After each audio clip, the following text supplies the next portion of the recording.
Realize every successful person is doing what they love. Whether it's ISO Speed, Kai Cenat, Logan Paul, Michael Jordan, like anyone at the top of their game, they truly love what they're doing. That's why they're able to literally do it 12 hours a day and like every single day, 7 days a week, because they freaking love what they do. I think that is like, if you want to become the best and become like a billionaire, you gotta love what you do. Seinfeld loves comedies. He's obsessed with it. It is the 5th of August, 12:48.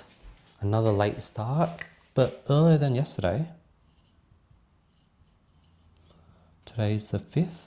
Gotta pay off my American Express credit card in a few days. I need somehow pull together 5K. Feeling good. I've been doing this thing where I meditate in bed. Oh, I'm upset. My clipper crashed last night. Let's see what happened.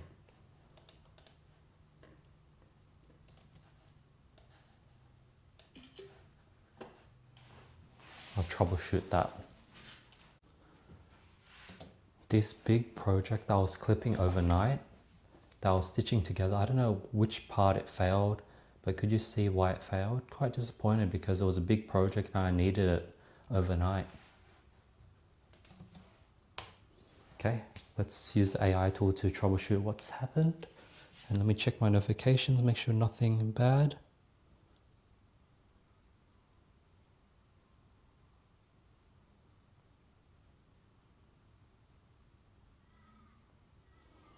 Okay, a bunch of messages. All right, let me quickly go through this.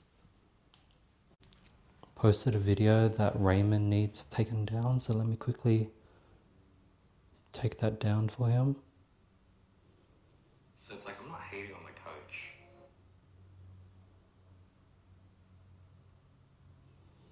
All right, let me take that video down, but let me track it as well.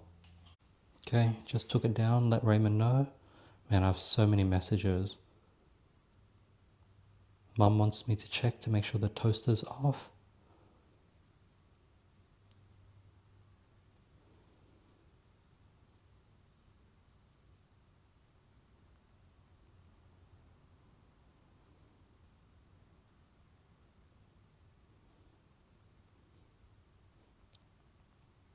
My friend Andrew's going to Dapto.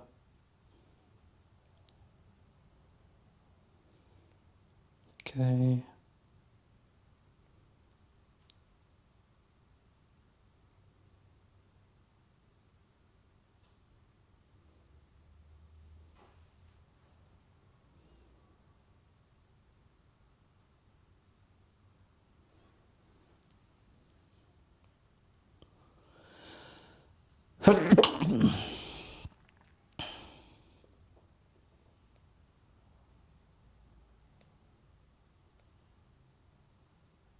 Okay, let me go ahead and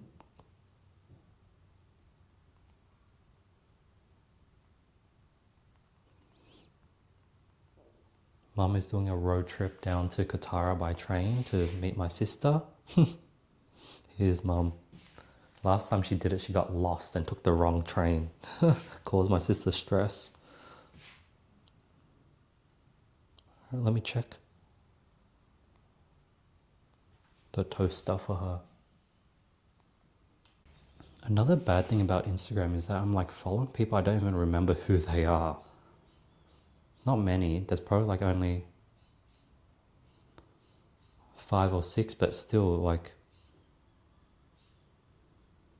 when you're just following people for the sake of following people on Instagram, you're going through life on autopilot. All right, let me remove all my notifications, check to see if my mum left the toaster on, and then start the day of work. Troubleshooted the AI clipper, saw why that was not working. It timed out after 2 hours. There was a limit saying if the stitching doesn't complete in 2 hours, it will just stop the project, and the project was 56 gigabytes, so it took longer than 2 hours to stitch together. But I fixed that bug, removed that limit. Yeah. Something I forgot to do was pay myself. I pay myself every fortnight and I needed to pay myself on Monday. So I'm late, which is quite annoying, but it's okay. Everything happens for a reason. I'm not stressing too much. Low cortisol, made the mistake. It is what it is. And let me back pay myself. One, I'm down to 75 following, getting there, nearly at 0.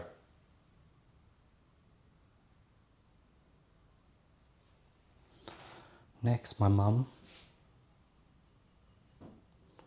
went all the way, took a train that was, let's see how long.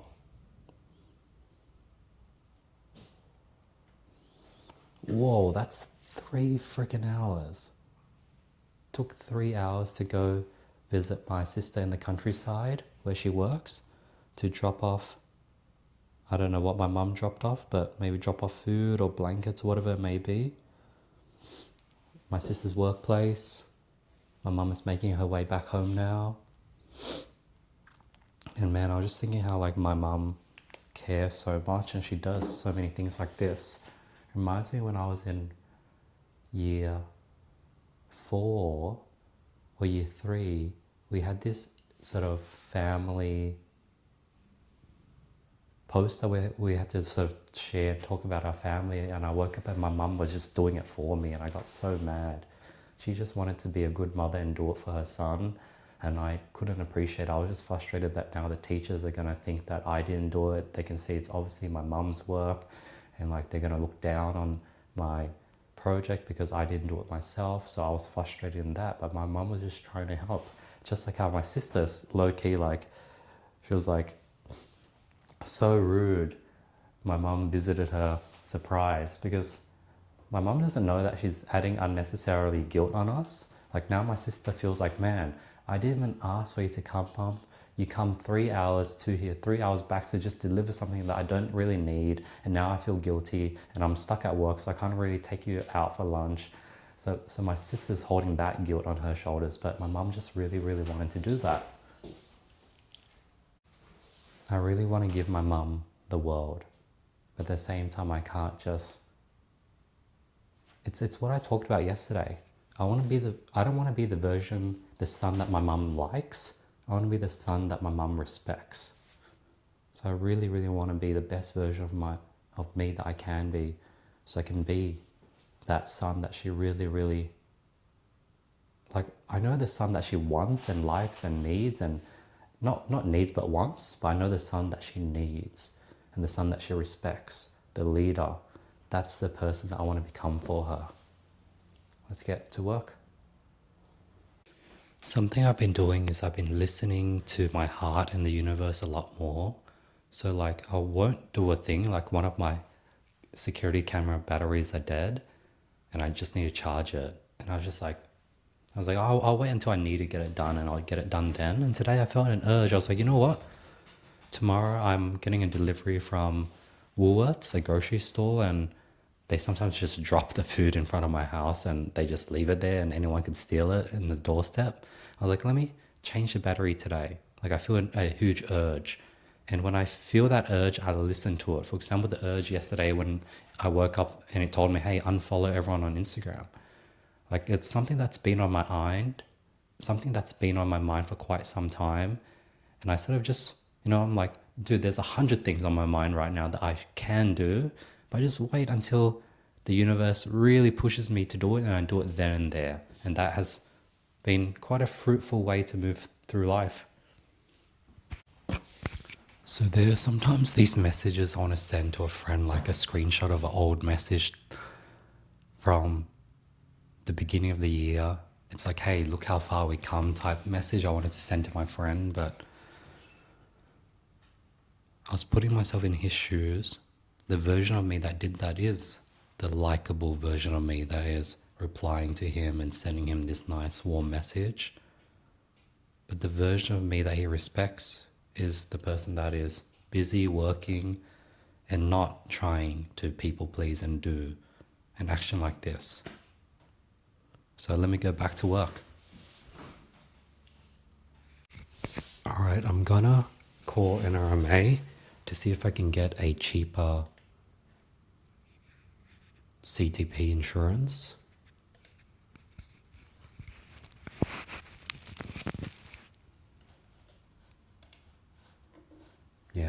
I'll bring you into the negotiation.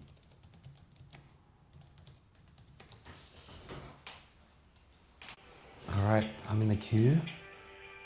We'll see what happens. Hopefully it's an easy conversation to get a discounted price. We'll see my negotiation skills today.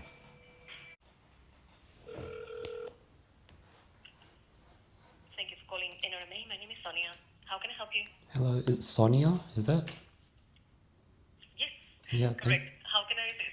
I'm looking to pay for my CTP. I did a price check and it seems to be cheaper when I did a price check on NRMA. So I'm quite shocked that the renewal price is more. Okay, let me have a look for you. Thanks, Do you Sonia. have that CTP under your personal name as registered operator? I think it's under maybe the company. Okay. So what I'll do first is identify yourself as a caller, as an individual, and then we'll check that company profile as well, okay? Awesome. I think I am one of the approved users under the policy because I know I'm calling on behalf of my mum. Okay, so I will have to identify you first and then check that profile for the shared access in that case. No Yes. problem at all. As you have done your identification process over the phone, thank you. All I need is sometimes we take those extra, steps for the next call to be easy. Yeah, thank you so much, Sonia. I really appreciate your All help. good. That's all right. And finish. And okay. I'll just keep repeating So her for this name one again and again. is owner, director, Correct. shared access for view, amend, cancel, and claim. So on all of it. Beautiful. And then will I be able to log? Yeah, how do I can't really log in, can I? Because I have to use my mum's login or. With companies for privacy and all details happening, we cannot do yet that shared access online. Anything related to company will have to have a verbal notification and recordings and things. At the moment, the way to go is. That's totally fine. Thank you so much, Sonia. Yeah, so I did That's like a all right. green slip check on the New South Wales Yep. website and I put in all my details and the details of the Yep. car and it came up at 623 instead of the current renewal price of 667 for NRMA. So I was quite 667. surprised. Okay. Can I ask you, when you did that one, there's two things that come up.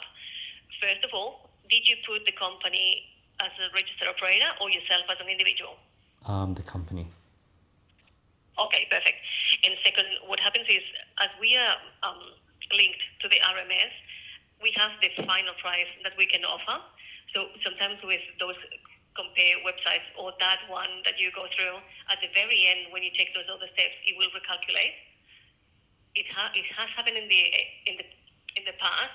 So what I'm going to do is review the information that I can view we have. If anything needs to be updated, for example, the first one is this one is used for business, and we have a yes. Yes. Then we have not at fault collisions in the last 2 years. No collisions. Do it within the policy. Now, when you did that comparison, we have here the age of the youngest driver being 59. Is that correct? Correct. In our renewal. Yeah, my mum. Perfect. And we have the question for the merit points unknown. So let me just go through this one. And if we update that one, see if there's a revision of the renewal pricing. 2 seconds. Oh, so you're able to see the comparison I did last night through RMS? No. What I'm reading is what we have. And there is an unknown question that we don't have the yes or no for the merit points on this one. Got it. All right, thanks for checking, Sonia. Oh, good. That's all right. That's our job. Okay. Because it's under company. Okay. So, have any drivers had any sport collision in the last 2 years? Is a no. Comprehensive. And Dude, just saying her name over and over again. It's like, because we can't ask under company the merit points to that specific individual. That's what it is. oh, I see.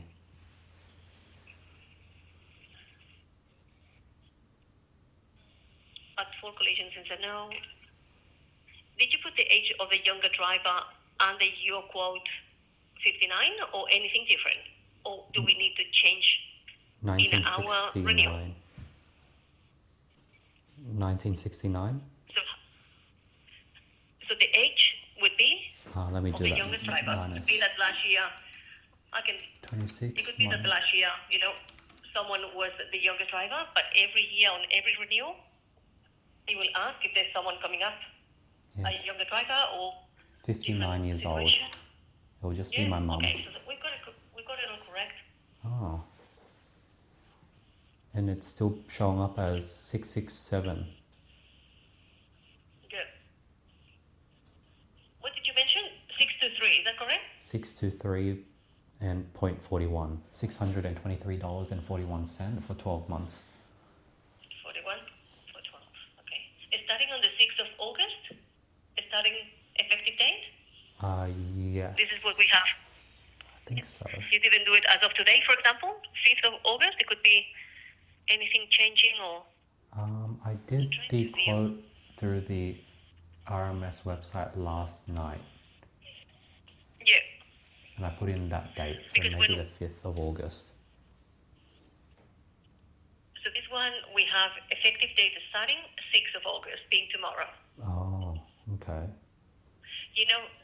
For example, if you would call us and we will do a quote today, we will read that script that says the quote is valid only for today, just because the RMS is connected to us, and they you could have a quote saved from yesterday. You would call us today, and we will recheck what we have. But 2 things are important: the date of the start and the day that you generate the quote, depending on the data collected from them that they send us. I see. Yeah, because I did it last night at probably 1 a.m. So I guess, yeah, it will be the 5th, I guess. Either Still the then, same yeah. day. Yeah. Mm. Yeah. Let me just go through NRMA. Yeah, we got the comprehensive. Yes, we got everything. Just because this one, we'll take it as feedback for the company as well. We will lodge it as what we call a complaint. A level 0 complaint is something that we can see that is affecting in terms of pricing, but I cannot touch or do anything because all the information that we have collected is correct. If you decide to let this one lapse, you can and generate another one, but I will have to ask you on my call with you today, what would you like me to do? If I do a quick price check now, and then will it, if I set the date to the 6th, will it show what price do you think? We know what the RMS is sending us because we don't see those steps at the end, like what you will be paying at the end of the process when you do your details, when you accept that one, and how it's re-rating. I cannot see what you're doing. We can only see what is being sent through the RMS to us. Got it. So even if I do a quote now and it shows 623 and I set the effective date to the 6th of August, even if that happens, you can't do anything? No. Oh, so that means... Not. Is the suburb garage correct as section 2162? Correct. That hasn't changed? Correct. Okay. That's okay. If there's nothing you can do, I guess... Well, I can't... let me try if I click buy. Yeah, I know. Oh, let me request NRMA quotes, if that works. A quote has been successfully generated by NRMA. Continue. Okay. Can you do that? And I'm going to refresh that profile. Bear with me. Because we have 2 systems now, Andy, that are doing quotations for green slips. But until it's processed or quoted, I can't see it. Did you do it under the NRMA website? I did it under the green... Identify the company or no? I did it under the company through greenslip.nsw.gov.au through the RMS. Okay. I don't know how that works. I'm sorry. Let me try get the Can't quote. see it. Can't see it. Let me push it through. Give me a sec.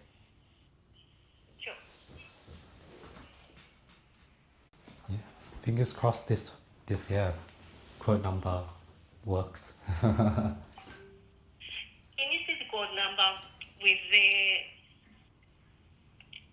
e-commerce consulting as owner of the account? Or, yeah, Yes. okay, perfect. Let me just go full list of business and refresh. It's thinking, but not full list of business. Let me just try that. On the site, identify, new search, QTEN, 70223305120.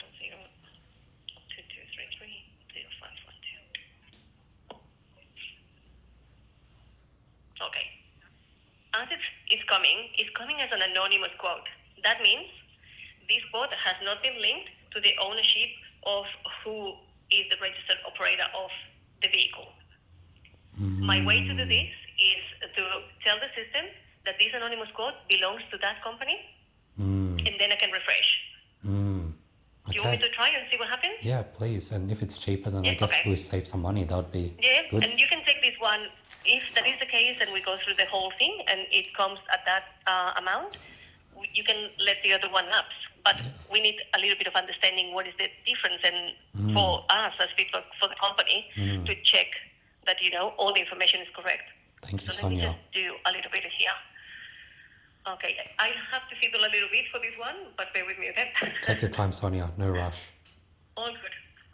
Okay, so we need to say 2 collisions in the last 1 year. That is a risk that is calculating, because we have an anonymous, we don't know who it is. So we need to identify, first of all, who the registered operator is, which in the case you mentioned is the company, and then I can follow through, but first I need to identify it. Beautiful. Thank you, Sonia. Please go ahead with that. Yeah, that's okay. I'll place you on hold. It may be mute or music, depending on who I talk to, but I'll get back on this same line, okay? Thanks, Sonia. If the line drops for any reason, do I have your authority to call you back, Andy? Please call me back on this phone number. Okay.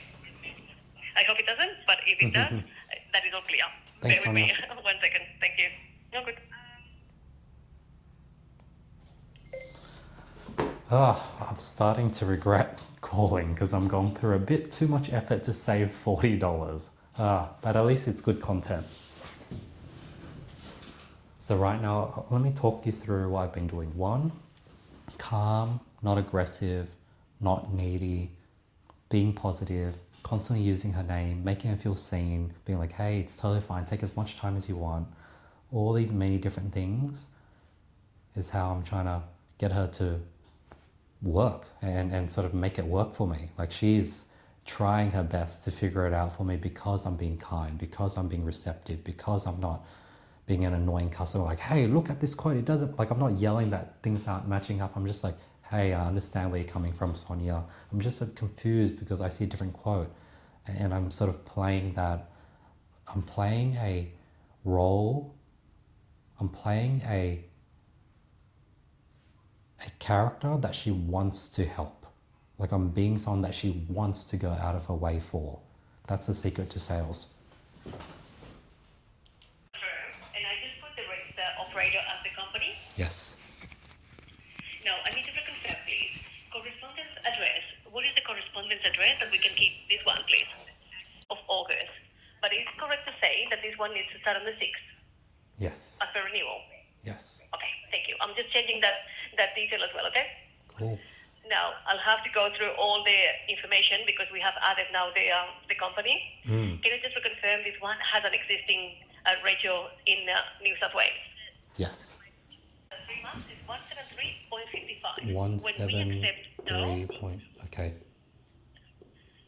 When I accept and confirm, when we go and take payment, it may vary on those a little bit. It doesn't happen all the time, but it could be a different amount. Do you want me to try and tell you what it would be if we can change this one for 3 months and reconfirm the final amount?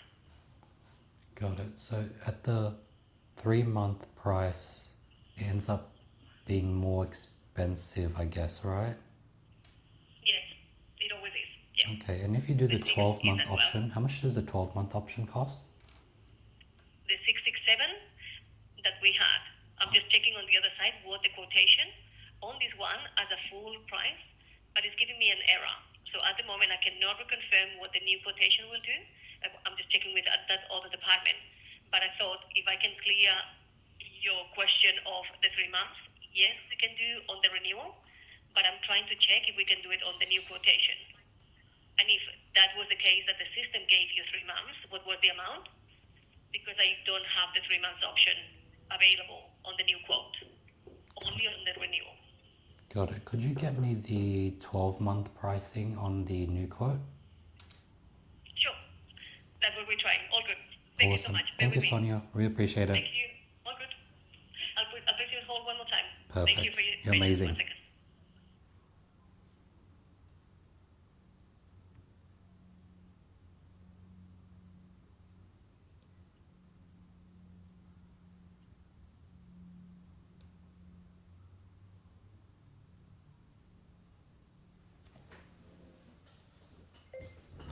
I'm now down to 35 following.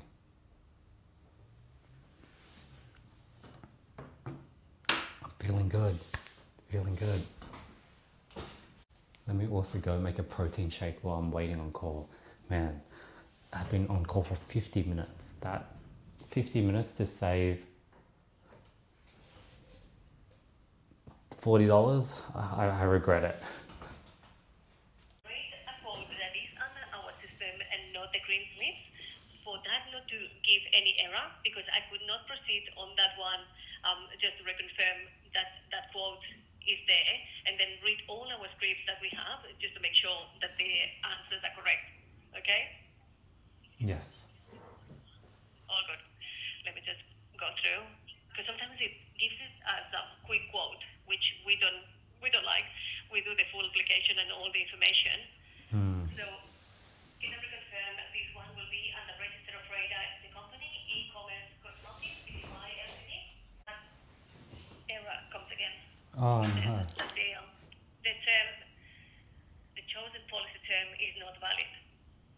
I'm just thinking if you had it for those 3 months before, and we are quoting for 12 months, if that is, oh, I'm so sorry. Because I said, yes, just try this and it will work. But it's not working for me. Let me just be silent and maybe she just gives me a courtesy discount. We'll see. I'm just going to show them the error. Hmm. 1 second. I'm going to leave it here.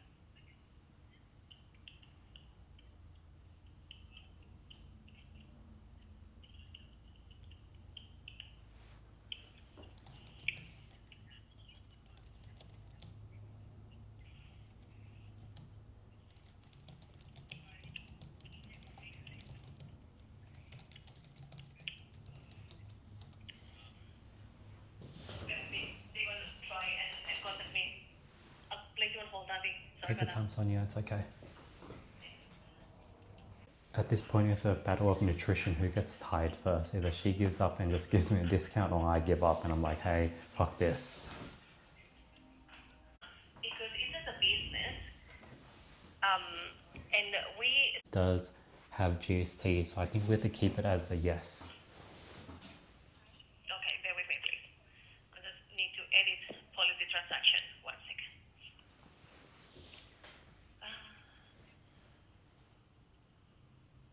I don't think it's going to let me. Policy is green. Bear with me. Sorry about that. And okay. That's okay. No. It's just system-wide that we have, that ability to check. Okay, now, if I say, is the vehicle entitled to input tax credit? Either yes, then Yes. next. Yes. Just going step by step, so we don't miss any. Thanks, Sonia. Helping on this one, I said we need to understand what it is that we are doing, and if there's any difference in the pricing with the green slips, he said we can't do anything about it because it's not under NRMA website. It's just a bit different. I With that in understand. place, this one says that's okay. This estimate is valid only for today. like to arrange cover, you can retrieve this quote on the self-service center or simply give us a call back quoting the following number: QTEN 002233 $164.32. Oh, so it's cheaper slightly. Yep. Oh, so we save some money in the end. A bit. There you go. Like $5 or something, $4. All good. That's all right. Do you know why? And it is good. Where the It is $4 data came from? collected, and we do have two different systems, and now the RMS is updating on a daily basis. When we see these cases, it says the data collected at renewal time was correct as it was set. As of today, quoting for starting tomorrow, the data collected can be just that tiny touch difference. So if you are happy to take this one through, I can do. Quick Totally question, up to you. Sonia. What would you like me to do? Is the That's okay. answers we have in this new quote the same answers as the previous few years? And it's matching? Yeah, what we have gone through is all correct as what we reconfirmed when we did this quote over the phone for you today. Cool. Yeah, because I think the input tax credit, that was my mistake, so I will change it to a yes. Hopefully I didn't make any other Yeah. mistakes and my answers are the same as it's No. been for the last few years. Yeah, that's okay. Cool. Would you like to save it as a quote if you need to reconfirm anything with your accountant, or would you like to take this one through? Oh. And we can pay for that one. Good question. An Can we, electronic copy is sent to the RMS for them to view it in the next 10 minutes. What's your preference? Sonia, I don't know if this is too much to ask, Yeah. but could we still do a 3-month on That's this okay. new one? No, it's not giving us the option on that one. There's Oh. no 3 months option anymore. And remember, the 3 months is always zero. Yeah, or more 6. expensive. It's never, divided by 3 equally as a quarterly. No. I feel bad If you have any, because I do want to do the train of thought that you need to check with your accountant, I can save it. yeah. I feel bad because I was doing some research on hold. I think I That's might okay. really need to do the 3-month option, meaning that we Okay. have to go to the current existing quote and do the 3-month on that. I just feel bad because you went through all this effort Yeah. and now we're going to No. go back to the No, original that's okay. quote. What we reconfirmed as well is that 3-month option, even when we click it, is not going to let us through. It will give us an error because that 3-month option is not applicable anymore because there's a criteria that this car does not have. So while we change and we say to customers every year is a renewal of policy, a renewal of contract, the option for the 3 months is not applicable anymore, unfortunately. Oh, so we can't do 3 months. Yeah, I checked with them. I said, even in that circumstance, they said no. The criteria won't let you go through. Oh, so the $173.63 option you shared earlier is not valid It is showing. anymore. No, it is showing, but it will give us an error. So that just reconfirm with customer that the only 2 options that we have at the moment is the 6 months or 12 months for them to decide. Oh, okay. How much is the 6-month Yeah. option for the new quote Yeah. and the old quote? Let me do. Yeah. The adjustment. Let me just reset the quote. There will be edit policy. 6-month option on the new quote for 338.74.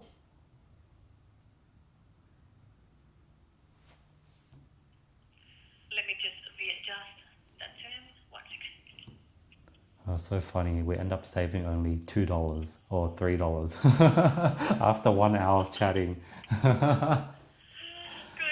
I just wanted to make sure that because the information was clear. When we have any doubts, we have 2 departments that can assist, and they try the best they can on system issues or whatnot. But this one was clear that we could offer only 2 options, and I wanted to make sure that you were supported in the whole thing, Thank you, Sonia. even if it's for $6. I know. 338.47. Not Yes. 74.47. Yes. A bit extra cents. Are we good to go to set this one through? Please. Yes, please. Yeah, okay, bear with me. So I'll issue this one. So for payment, I'll connect our system to your phone, Andy. Yeah. You will hear those little beeps. Then I'll ask you after 3 more seconds. I'll guide. Okay. Oh, good. Now, when you're ready, can you please introduce your credit card number on your keypad of the phone with no hash at the end? And I'll ask you that as well. There you go. Got it. So this one will come your way via email. Nice. And the good news is, I think, yeah, I can now renew the car, so it went through. Exactly. Thank you so much, Sonia. Oh, Now yep. you I got the get all receipt. the bits and pieces electronically. So sometimes, only when it's original, they need that paper. But now it goes from us to them. So that is all ready for you, I would say, in the next 10 minutes. Beautiful. Pretty much automatic first. Sonia, I don't know if there's, I wanted to see if there's any way I can get a reappraisal on my comprehensive insurance. I know I just paid this year and I'm on a monthly plan, and I didn't really check to see if I could get any cheaper options. I don't know if that's something you can help me with, or yeah. Is that a renewal that already happened? Pardon? The Is that a comprehensive. renewal that is already through? Yes, I'm currently paying monthly. Were Yeah. all the details, were all the details correct? I believe so. I think it matches the same details I provided you. I think I'm pretty sure. But I haven't really done any Renewed, this one renewed in January. renews. So Oh, the okay. renewal happens as we send the renewal 1 month before, just for customers to take the time, say, look, we have, let's say, a new driver, or we want to add something, or we want to change the excess. Just think of your renewals as your contract that you're signing, even if physically you're not signing it. It's a new contract every year. Got Not it. everything remains the same for different reasons. So that document is your to go to check if everything was correct, and if not, you can amend with us or online. Got it. I guess I'm This one will locked come the in for the. ownership under the company and Trin High in. Yes. So much, Sonia. Really appreciate the help over Okay. the last hour. I guess we've saved $3. A dollar saved That's is a all dollar earned. So thank you. That is so true. You take care, okay? You And too. thanks for all your patience. Thank you, Sonia. Bye now. Bye. You're welcome. Bye now. Dude, I only saved $3. Oh my god. That was horrible. I'm exhausted. That was not worth $3 saved. I should have just paid the yearly price. Ah. But one thing I learned is that there's a trick. If you can pay quarterly or every 6 months, you actually save money due to inflation, because if you pay every 6 months or every 3 months, the CTB is slightly more expensive by roughly 4%, but the registration price is exactly the same. Registration doesn't get more expensive when you pay for a shorter term, so it averages out the increased price from 4%.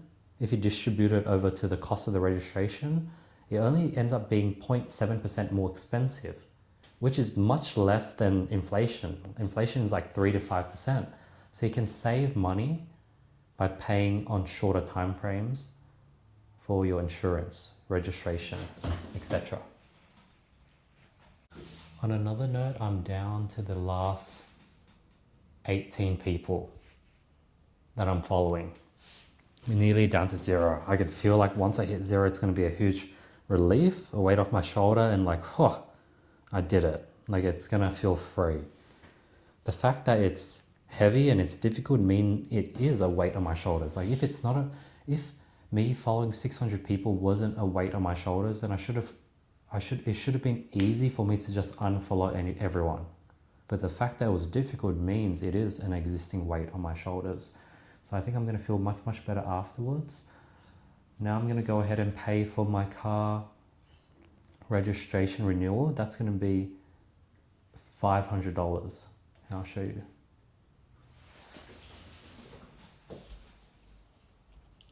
So I would have dropped $800 today.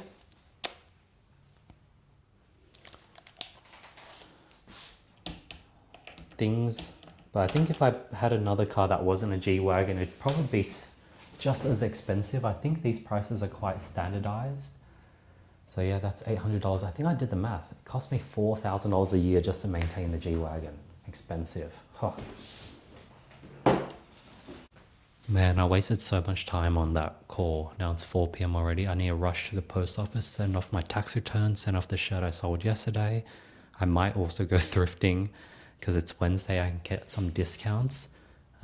Yeah, let's rush. And I think it'll be a good way to decompress, go on a walk, because my mind is a bit frazzled after that last hour of side questing and jumping on the call and talking and being distracted. I couldn't actually work.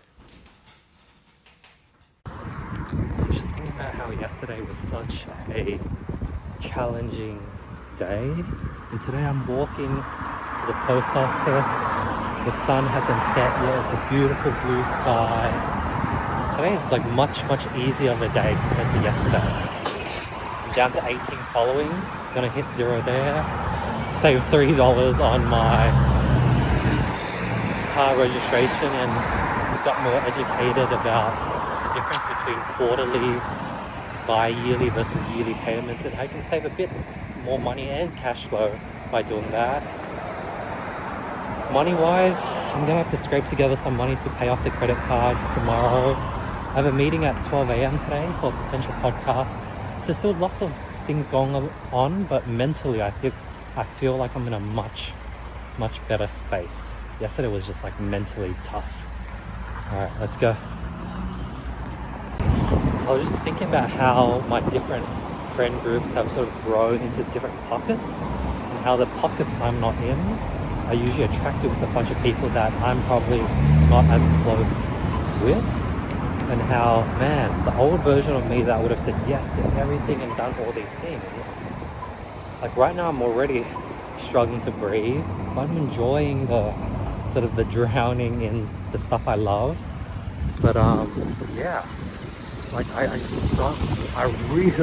really don't want to say yes to these things. Like maybe it's a mixture of one, I'm starting to get comfortable with not being a people pleaser and doing things I want to do. But two, my schedule is more busy than ever. I'm more focused and I know exactly what my goal is more than ever. And as a result, I just literally can't do these random, small catch-ups, coffee, shakeout runs, whatever it may be. I just literally can't.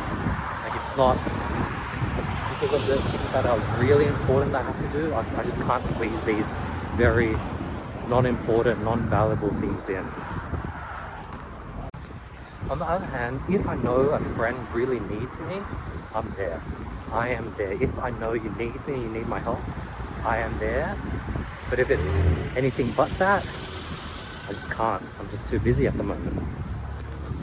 I'm also walking in silence. I brought my earphones just in case I wanted to listen to music, but I wanted to use this chance to decompress, film some thoughts. When I'm addicted to sort of this exercising, working out, walking in silence and just letting my mind ramble and think. It's really addictive. Let's quickly pop into this Vinnie's, see if there's anything cool. Sorry. Alright, let's see if I see anything. Check out this Centauri grease hat. Let me see how it fits. It's okay. It fits. It's okay. It's not that cool. The blue's nice. I might actually $4. This is pretty cool for $4. It looks like a race hat. It's actually pretty cool, maybe. Because I'm not trying to collect more junk. I think, yeah, it's cool, but I just don't like how it's a bit crinkly. It's a bit of a weird shape. It's not the best shape. I wasn't expecting this. Is actually pretty nice, actually. Oh, I wasn't expecting that. Now, Yeah. what? Oh, And it's reversible, so you have it in a sweat. Yeah. You can wear it as a leather. whoa! That made a huge difference. So it's meant to be for you. Ah! You just needed me to juice it up. Oh my god! Thank you so much. Whoa! I'm in love. I made it just like Yeah. It looked like this, see, like that. so it's a bit too long. But then Yeah. she helped tuck it I up, just did this. and now it's like perfect. There you go. Fits like the yeah. Go. All right. I guess any discounts? Okay. But honestly, that fits really cool. Yeah, I think I'm gonna Wear get it it. with your bag baggy style, Yeah. like Japanese look. Yeah, like your baggy pants. There you go. Alright, I guess I'm gonna get this. I'm Get it, glad I because popped in. You've got two jackets in You're right. It's reversible, yeah. And the way it's done, it's so beautiful. Look there, and it's just beautiful. Wow. You're so good. How do you know so much about fashion? You're such a good... Only because I love it, and I used Ah. to own my own business. Really?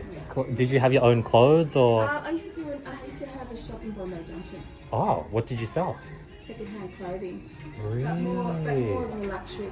But remember, luxury isn't necessarily brands. That Yes. you know. It's all about the Luxury is cut, the about fit, the fit material, and the quality. fabric. Wow. Are there any other cool things At that... the moment, no, but that jacket definitely is one that you got. And I'm Alright, glad that cool. you grabbed it because a lot of people tried it. And it's for somebody that's slim like you. Yeah, thank you so much. I'm happy for you, darling. No, thank you. Proud. Get lost in that. Alright, so I'm gonna cop it. I think it's $18. Pretty happy with that. Anything else? I'm a bit late. What time is it? 4:30. Okay, I got half an hour left before the post office. I don't think there's anything else. Thank you so much. You're amazing. I'm very happy with the find. I will. That was a cool find. Like after she did what she did, where she sort of tucked it a bit high, it was like perfect. And I could sort of even, it has a zipper, so I don't think I could tailor it up like that. I can definitely fold it like that when I wear it. Alright, there's one more thrift store that I want to quickly check out. I have to be in there like 15 minutes in, 15 minutes out, because I have to go to the post office before that closes. Cutting the time very, very short, but I'm very happy with that find, $18. And it fit perfectly. Alright, one more thrift store. Let's quickly go through. Hello again. Hello. How's your week been, Dean? Busy. Busy? Busy is good. Alright, wow, it's packed. I don't know if I could skim through it in 15 minutes. Let's check the hats. Nothing cool. Shoes. Meh. I need boots. Okay, let's take a look at the sweater. Since it's like winter, spring-ish, well, still winter basically, I want some more long sleeves.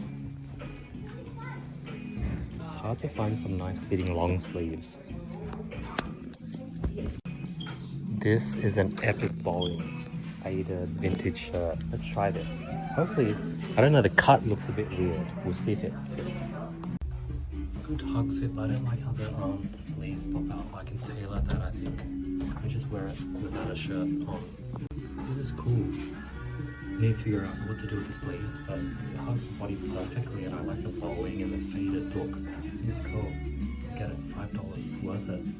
Check this random racer polo I found. Yeah, might not get it. It's just worth trying. Yeah, not that special. I'm gonna be very picky with what I get now since my wardrobe is full. Gonna get this one shirt. It is $5 and I need to rush to the post office. You got a what? I'm gonna use it. I got Everything's to $1.70 points. $2.30. And there's $1 off because it's student discount and it goes down to $2. Yes, let's do it. Let's do it. On card? Yes, When please. you're ready. Get your receipt. Have you on your way to the post. Oh, that says... So yeah, that ends up being $2.30. Amazing. Very, very happy. Thank you, Dean. How much does this box go for? Wow. $150. This one. I'm sir. Thank you, Dean. Have a nice day. You too. Oh, yeah. What was my name again? Hado. I said Hado. Hado. Can't open it up. Alright.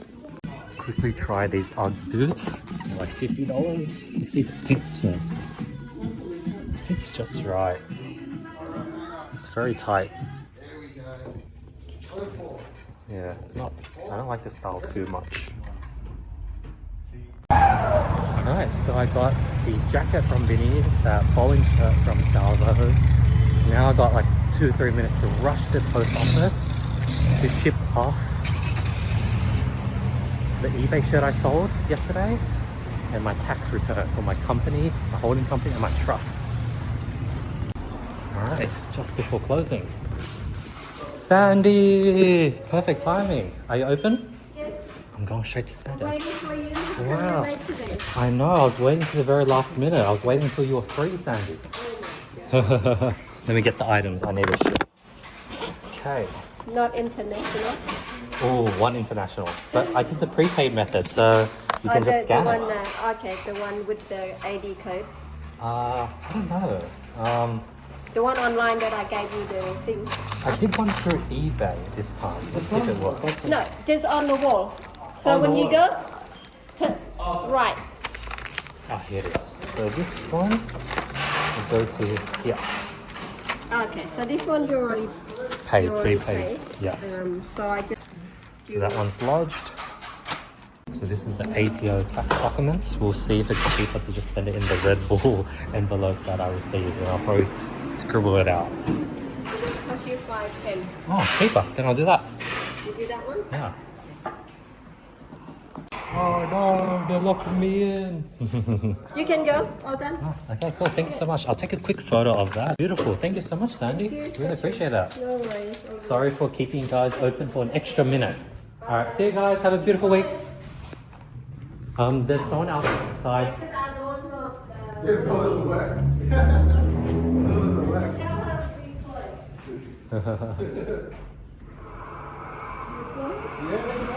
what's the matter? Thanks, Sandy. Thank you so much. $40. Oh, so sweet of you to let her go in. She was like, man, I can't believe I squeezed everything in.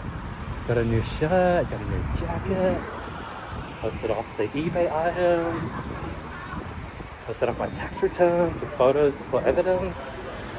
We good. All right, it's 5 p.m. I'm gonna go home and then probably set up an exercise routine, work out. Didn't get to do as much work as I wanted. It was sort of a lot of calls, errands like this, but grateful. I realized that even when I do errands, it's like not relaxing, it's just back to back. Like now that I'm walking, I'm like trying to slow down, embrace the silence, because that was back to back. That was work. It's cool how consistently every single morning I wake up groggy, tired, mind fog, not motivated, but as I sort of gain momentum throughout the day, I wake up and now I feel freaking amazing. So it just shows that the state you feel when you wake up will not indicate or predict how productive and amazing the rest of your day can be. So don't get sad or disheartened when you wake up not happy, because you can end up having the most happiest day ever. I need to also change the battery on this. Oh, alright, let me remove it. So I just removed the battery, so let me charge it. Alright, just got home. Let's go ahead and charge that camera battery for tonight because the delivery's tomorrow. Alright, the battery is now charging. Back to back day. Let's air out the shirt I bought and the jacket. This jacket's pretty cool. Alright, let's get to the office. And that was a full-on day. Finally back to the office. Let's put on my jacket. It's pretty cold.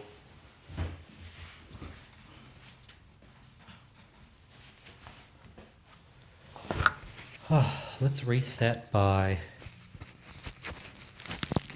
unfollowing those remaining 15 people on Instagram and getting to 0. That has been... My phone is actually nearly out of battery because I've been vlogging the whole time as I've been out and about. So my phone is like on 11%.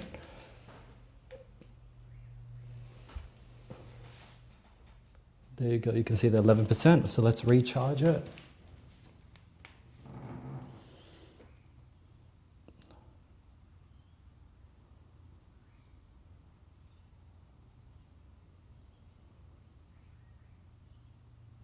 Lol. Raymond just said his manager had a chat with him. She somehow saw all my TikToks, which is crazy. I meant Instagrams.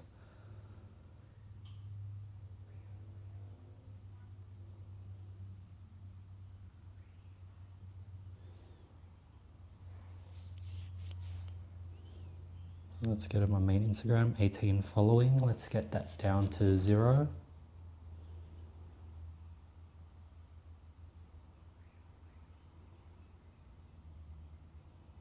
Down to 15.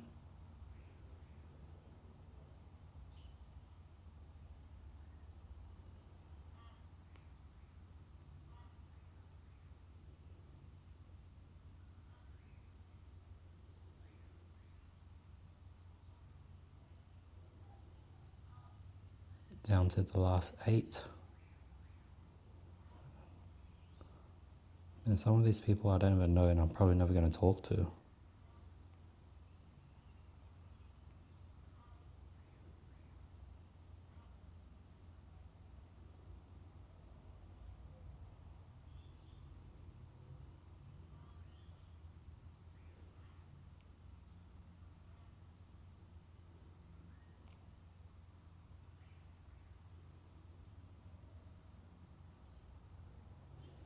I mean, Instagram is such a bait. I just looked at some profile. I'm like, you do not look like that. I've met you in person and don't, man, I'm down to 0. 0, yeah, I can unplug my phone. 0 following. Oh, I finally did it. Oh.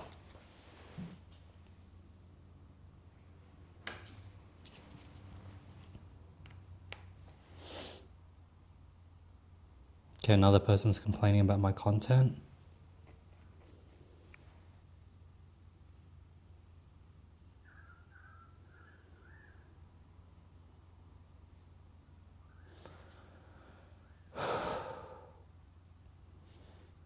Okay, let me start by removing the videos that Raymond needs taken down.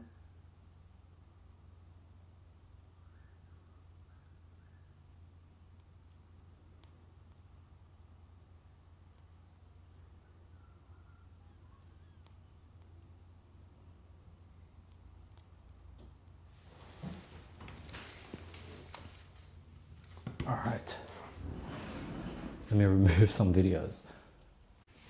I'm starting to crash and deflate. I'm gonna go ahead and post 6 Instagram posts. Let me just be present, relax, gracefully do this task and use it to recharge. Yeah, my brain is starting to like just melt. The adrenaline from just all the back-to-back activities, me deleting those videos that my friends were not happy with, all the different things, I just needed to, it was too chaotic. Time to just like decompress. I realized that a lot of people are hypocrites. Like for example, one of my friends, she would use other people's names in her own videos, but she wants people like me to not use her name in my video just because she wants to keep her name private, which I understand, it's fair.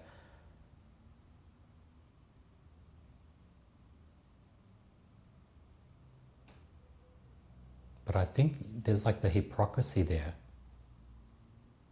If in your videos you're using everyone's name and you have a public account that is not private, where anyone can see your videos, and you're asking other people, let's say me, to hide your names in my videos, it's a bit of like a hypocritical request.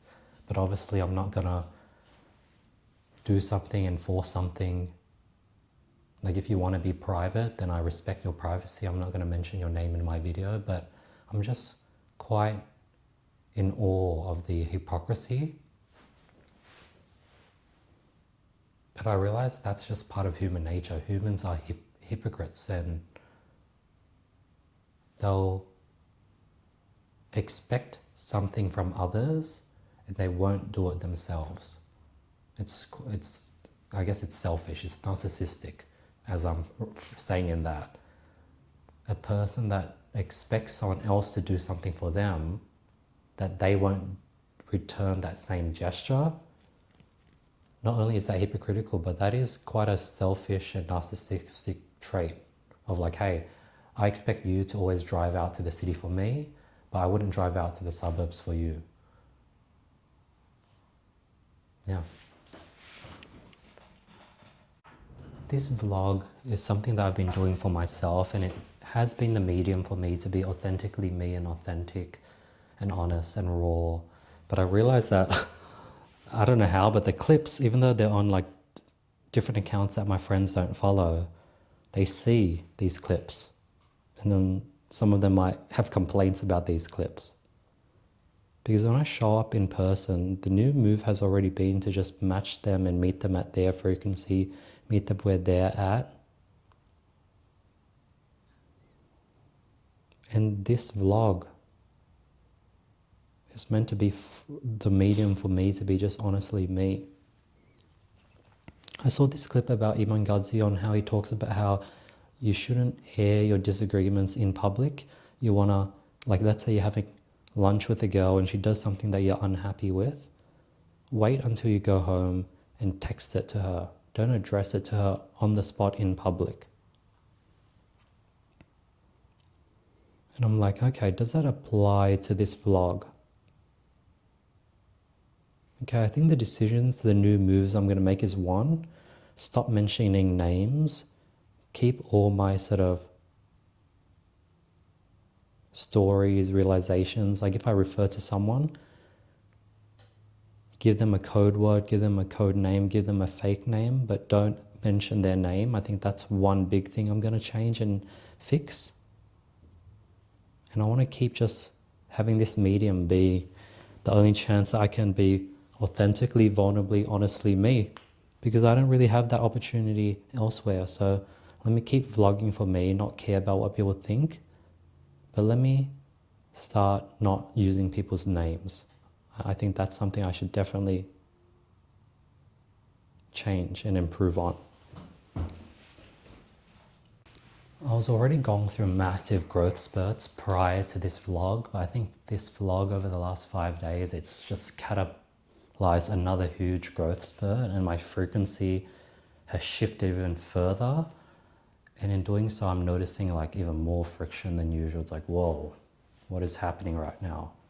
I've made this new decision to meet people where they're at, but I'm like feeling a bit of tension all around me, and I think, yeah, that's just a sign like, man, maybe this vlog has like sparked another growth spurt. Like sometimes you look at vloggers, like I watched a vlog of a podcast of Logan Paul when he was my age, 27.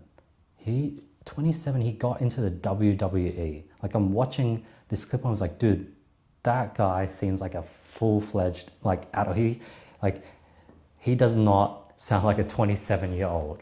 But I think that's what happens when you daily vlog. You're just like forced to grow. Like I'm growing at such an insane pace, and it's only been 4, 5, 6 days of daily vlogging. I'm a big believer in not letting people and enemies see that you're hurt. And when I'm sort of vulnerably just sharing honestly what I've been dealing with or what's going on, my perpetrators, if they're watching this, they can see that what they're doing has an effect on me. But then if I suppress these feelings and thoughts and just not talk about them in general, then it sort of just bubbles up inside of me. Like I use this medium to decompress and share. So the solution is to see the silver lining in all these things that the universe throws at me, perpetrators throw at me. Talk about the silver lining so that one, I'm able to just decompress and talk about the situation, but two, I'm able to positively spin it, and three, I can just manifest this positive outcome, this positive silver lining that I see. The silver lining in this is I'm now fishing out all the insecure people, all the, I guess insecure is the word, people who care about what other people think, who are not secure in who they are as a person. They really, really care of the image that they put out there. All these people that I'm flushing out because they want a follow back, because they honestly, through my raw content, it shows who they are and they're not happy with that version of themselves on the internet. All these things that I'm doing, not out of spite, I'm not trying to attack anyone, I'm just trying to honestly, vulnerably just be me and share my life. It's created a beautiful way to just fish out people who are probably, people who I thought were secure but aren't, and care about what other people think. Everything I've been doing, moving, I think people are afraid of honest and transparent people. Everyone on Instagram, everyone on social media puts up a facade. Like, who I see online does not at all reflect them as a person. I meet them in person, I'm like, dude, you are totally not this secure boss bitch that you try to portray online. And as I'm vlogging and just being me around them and they're in the background, or maybe they are in the vlog,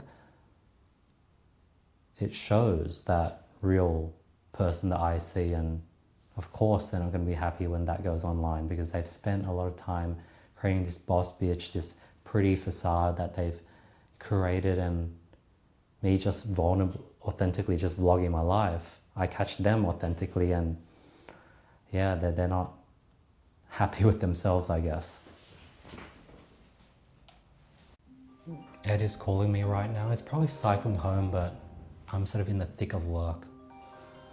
I still need to upload a video. I probably still need to like take a 15-minute sort of nap just to rest and then exercise. Like, I'm behind.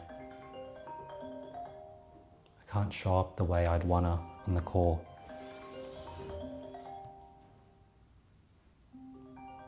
Let's lock back in. You post one more video and that would be the 6th video. There's a lot of thoughts I need to also process and think about.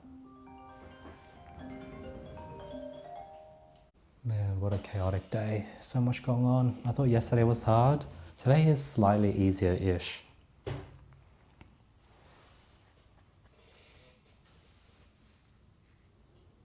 I was just thinking how, because I have 7 different Instagram accounts, I'm so detached from the outcome. I don't really care about the comments. If there's anything negative, it's just 1 out of 6. I don't have time to check the notifications and read through them all.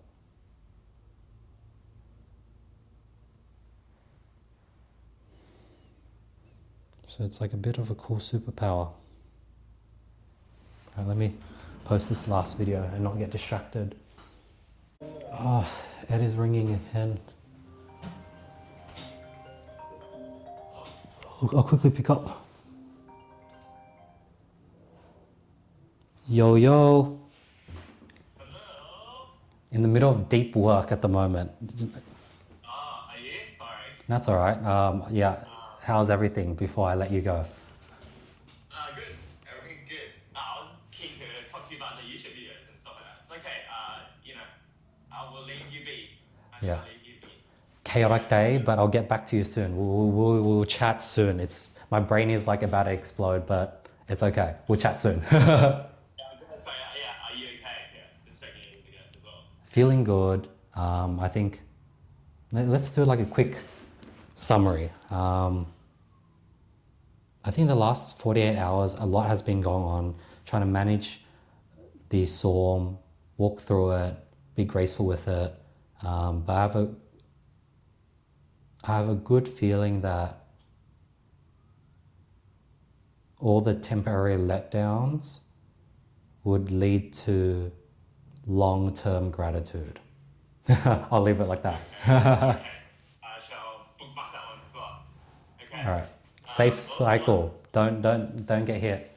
Touch wood. But yeah, good life with you. Praying for you. All right. We'll chat soon. Thanks, Ed. Really appreciate the call. Bye. Bye. Okay, that was good.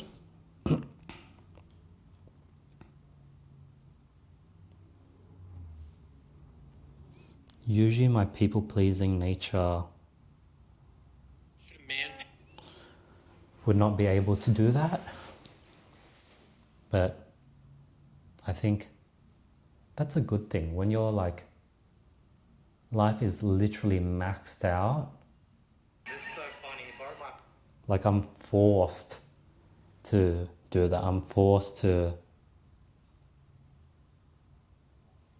have to decline a catch-up call.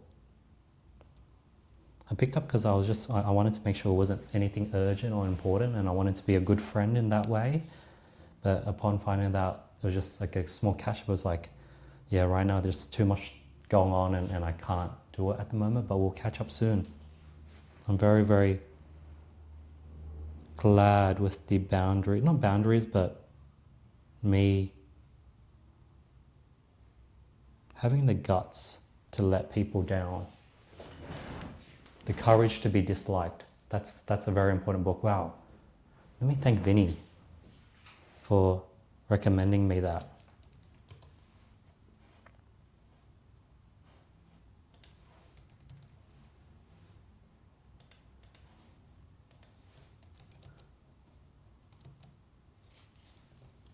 The courage to be disliked.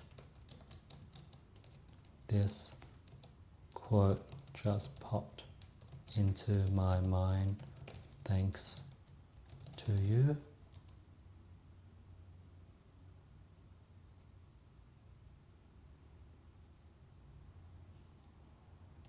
Popped into my mind at the most relevant and perfect timing. So thank you, Vinny.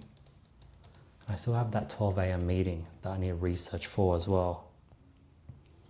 It's a co-author with, I think, Robert Greene. I need to do research because I've put that guest on my podcast list a while ago, so I can't really remember the book they wrote. And I also need to put the battery that I charge for my security camera back into the camera. Oh, okay, I just uploaded the 6th video. Let me track it.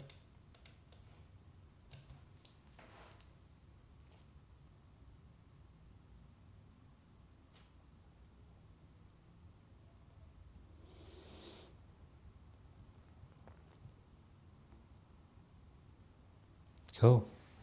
Let me take a quick power nap. I'm just gonna lie down on my couch and just close my eyes. I'm just gonna do this. Lie down like this. Quick power nap.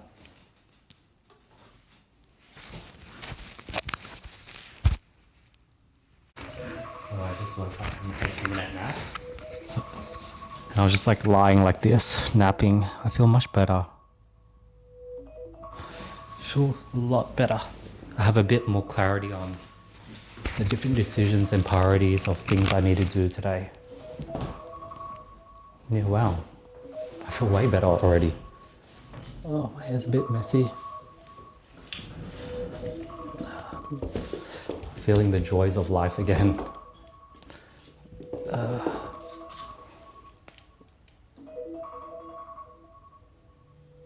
Okay. So one of my friends, let's call her Annabelle. Annabelle doesn't want to have her name mentioned in any of my videos, and in my mind I'm like, man, I'm processing like hundreds of videos every day. It's just too time consuming to manually check for that. But I just added an update to my AI clipper and I just gave her, hey, anytime Annabelle pops up, and here are the different ways you can spell Annabelle, like all the different variations of Annabelle. And if every time that pops up, rename it to she. Janabelle. Yeah, it's getting a bunch of different variations, which is cool.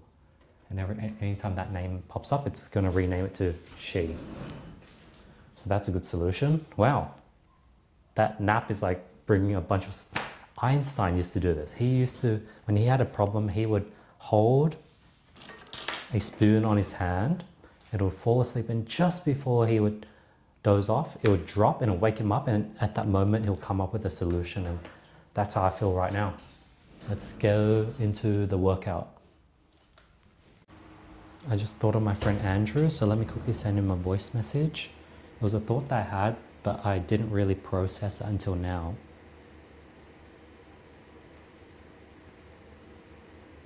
Andrew, I really respect how you really don't care about what people think. I know so many people that are so focused on crafting this perfect image.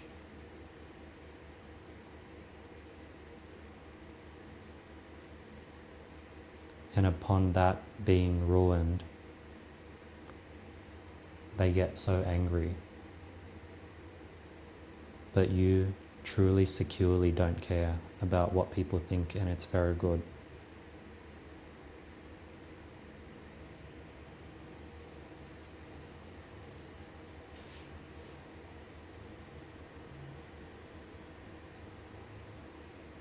A lot of people, what you see online doesn't correlate to what you see in person.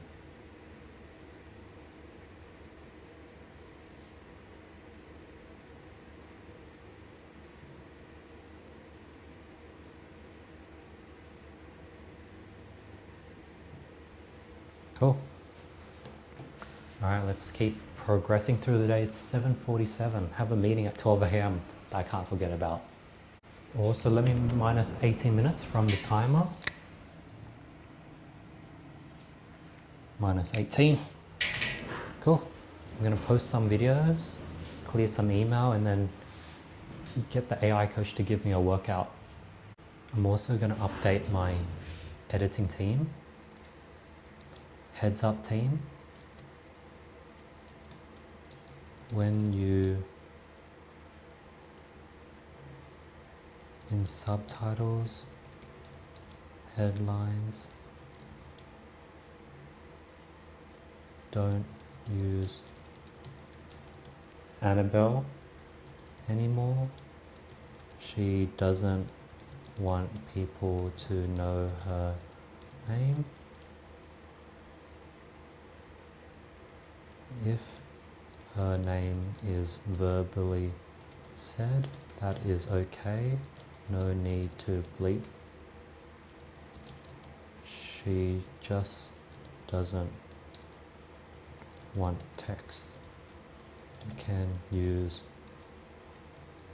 she or her. Cool. So now my editing team knows as well. Napping is such a superpower. I'm now sprinting. That huge mountain crumbling over me feeling, I feel good now, like I'm knocking through. I think that's why napping is, it's basically, LeBron James says napping is basically you charging your phone. Nothing else can charge your phone but sleeping. It's quite interesting how, because I couldn't pick up my friend's call and I picked up telling him that just like so many things are going on and I can't chat right now, that gave me the headspace for that 18-minute nap that just helped reset me, and I've been productively just knocking down things one after another. My friend Andrew replied. He says, very beautiful message. I'll read it out loud after I show it to you. You just gotta be secure in yourself and be happy as you are. You don't need to live with people. They don't pay you. So if you don't like them, then you still exist anyways. It's a real big important reminder. Tony also taught me this. These people aren't paying my rent. They aren't paying my expenses. They aren't paying my employees. So who are they to be someone that I should accommodate to? Like, yes, if they're looking after me, paying me, feeding me like my mum has been, then yes, maybe. Even in the friendship, I give more than I get from it. They give me nothing in most of these relationships. When you put it in that way, you're like, wow, I can't believe that I was forwarding for someone. I was forwarding, doing something that's going to reduce and take money off my plate for someone that isn't even adding money to my plate. Puts a lot of clarity and things into perspective. It's crazy how you could be at your most happy, most productive, most fulfilled state, and in that state, most of the people around you are the most frustrated and upset at you. And when the people around you are happy, not complaining, you're meeting all their needs, you're not rejecting, you're people pleasing them, and they're all happy, you're the most miserable. I guess you truly can't have both. It's either you be totally happy doing what you want and you don't care about other people and you just live for yourself and you're purely happy, or you live for others and you make them happy, but you inside are just sad and depressed. Obviously, I think you want to live the way you want to live and not settle for others. And realize that you're going to upset people that don't live in accordance to the way you live, but in doing so, you're going to attract those that do. So I think I'm going to move through life, one, truly just being myself, but two, just meeting people where they're at. You know, they're friends that want to be in my life and I want to be in theirs. And if they're putting effort to be in my life, I want to show up and meet them where they're at and not expect them to live accordance to my values. And then outside of that, just do me. One task is I need to go ahead and onboard a new editor, Mark, that passed the trial period. He just sent me the contract. Let me download it and view it, and then onboard him. Okay, cool. He signed the contract correctly. Let me add him into, let me ask him.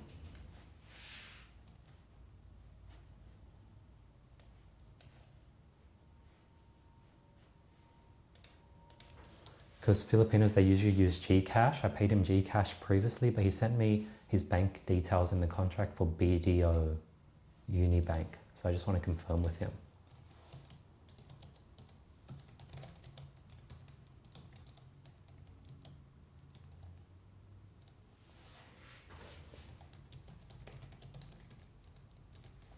Cool, let me onboard him. I have like a whole checklist that I follow. I'll let my friend know that I've updated the clipper.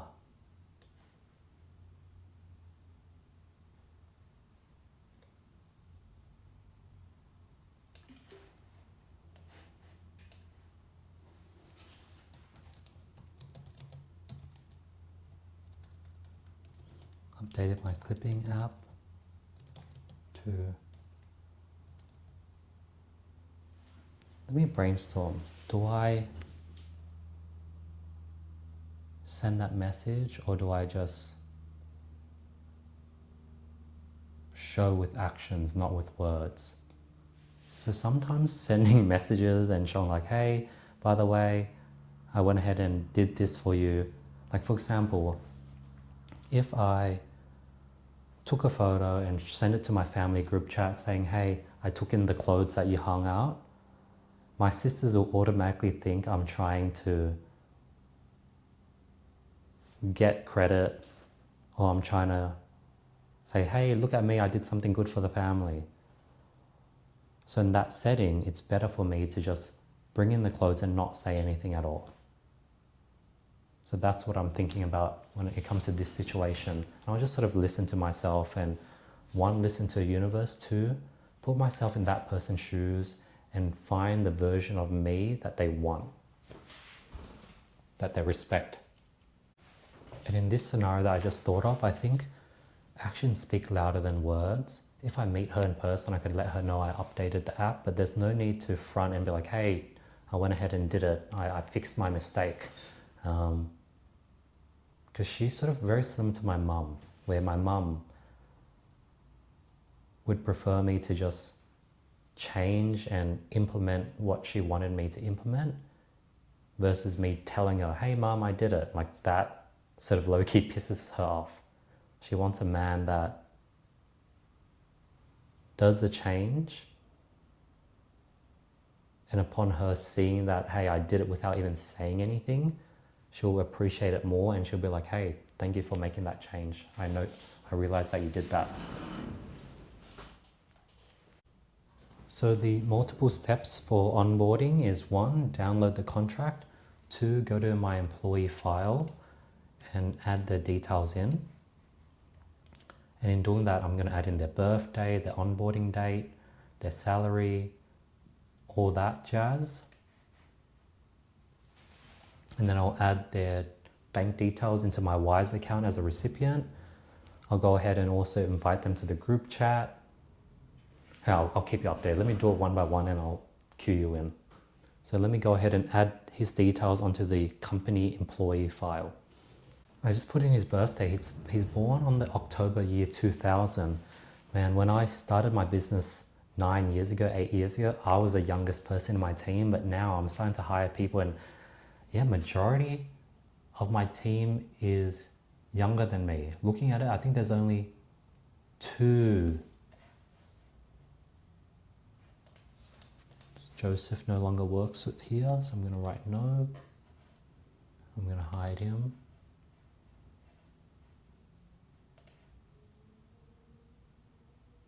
Yeah, there's only 2 people older than me. How many people do I have? 17. Wow, 17 employees, and 2 of them are older than me, and the rest are younger. I guess it makes sense. When you're like the founder and boss of a company, you usually are the oldest person. But it used to be the other way around. I used to be the youngest, and there might be 1 or 2 people younger than me, and the rest of the team, I had like 15, 20 other employees, and they were all older than me. I'm becoming the unk. The last editor I onboarded was on the 26th of June, so it's been nearly 3 months, 2.5 months. Prior to that, man, I was like onboarding an editor like every 2 weeks, every month, because I was just scaling this content team. All right, now I'm gonna log into my Wise account and add the employee in as a recipient so I can pay them for payroll. That is number 4 on the checklist. Now I'll go ahead and I'll send a screenshot to him just so that he can confirm. Just added your payment details in. Please double check to make sure all correct.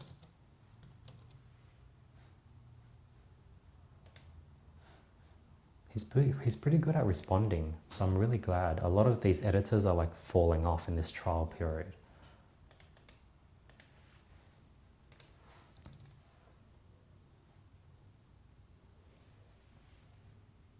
I'm gonna remove his Gcash option.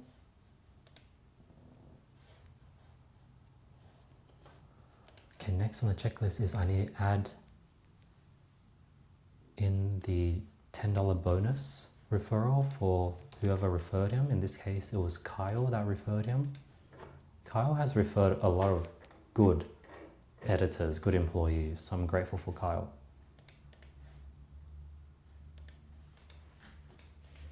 For some reason, the notes I've been adding into my Excel cells have been disappearing. I need to see why that's the case. Man, I thought today was going to be like a short, easier day, but man, as I've gone through the day, like I thought yesterday was chaotic, but today is starting to pack up. It's starting to just fill up with more and more tasks. All right, I went ahead and I noted in the payroll that I'll pay on the 1st of September, letting my team member Kyle get a $10 bonus for referring Mark. Referrals are the best way to get amazing employees, by the way.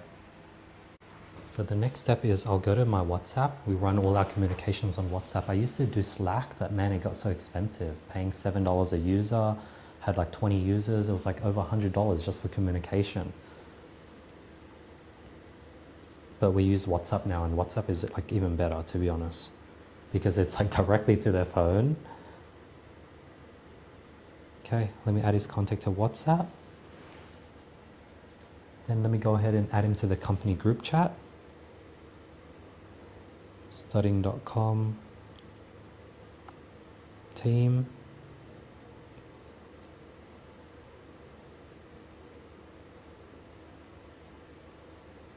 I'm like, how is there 19 members in the group chat? Okay, let me add him in. Mark. Then let me add him into the editors group chat. Editing, we have a separate edit. So Slack, you used to be able to do Slack channels. I just do different group chats in WhatsApp, and it's all organized within the same company. Like WhatsApp is so amazing it's like a great free way for team communication. You're like getting them directly to their phone. You're not going through some filter like an app called Slack where they might have their notifications turned off. It's like to their personal number. It's great for communication, organization. Yeah, WhatsApp is great, and it's scalable because Facebook built WhatsApp, or Facebook manages WhatsApp, so they've built it to scale. Would you trust Meta's communication app or like Slack's communication app? Obviously Meta has so much more resources. They've built something that can work for 1 billion plus people. Slack doesn't have 1 billion plus people. Okay, so go to the editing team, add member, add in Mark. Man, I have 16 editors, crazy, cooked.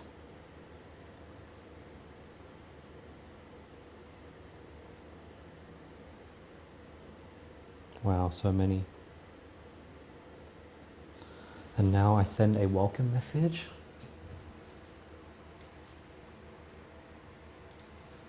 So let me go to the company group chat, studying.com.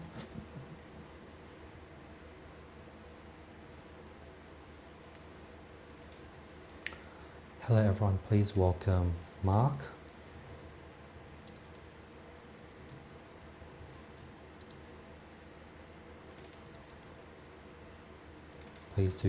He'll be helping me edit all my social media clips. Please do give him a warm welcome and reach out, and if possible reach out, say hi. Mark, I'd like you to introduce you to our operational manager, Lani. Please reach out to introduce yourself. Lani is the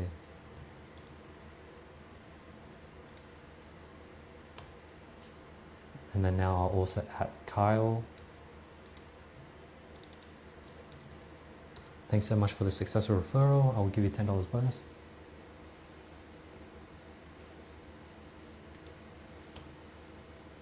Cool. I'll send Mark a onboarding message. Welcome to the team. You're invited to what's up? 2, create a Trello. You can 3, reach out to Lani. 4, downloading time, pause it. 5, just heads up. And a minimum of 1 edit per hour. Cool. Mark is now onboarded. Let me go ahead and remove that from my urgent list. And let me go ahead and get my AI coach to give me a workout for today. Here, I'll show you how I use it. So let me launch the app. I don't know if you'll be able to see. Okay, yeah, you might not be able to see it. But I'll show you how it works anyways.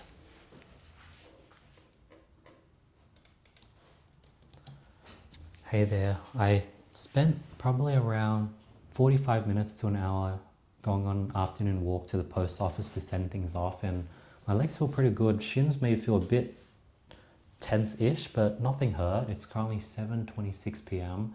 The start of the day was very hectic, but I got a nap in and now I'm starting to feel much better. What's your thoughts on what I should do today? I know the last 2 days were quite easy. They were short stretches, but given I did finish late, like usually I try to finish before 5, but 7:27 p.m. But I do have a meeting at 12 a.m. so I have to stay up late today anyways. But yeah, what are your thoughts on what I should do? I feel cold. I don't really want to do anything hard, but maybe I'm due for a hard workout. I don't know. What are your thoughts?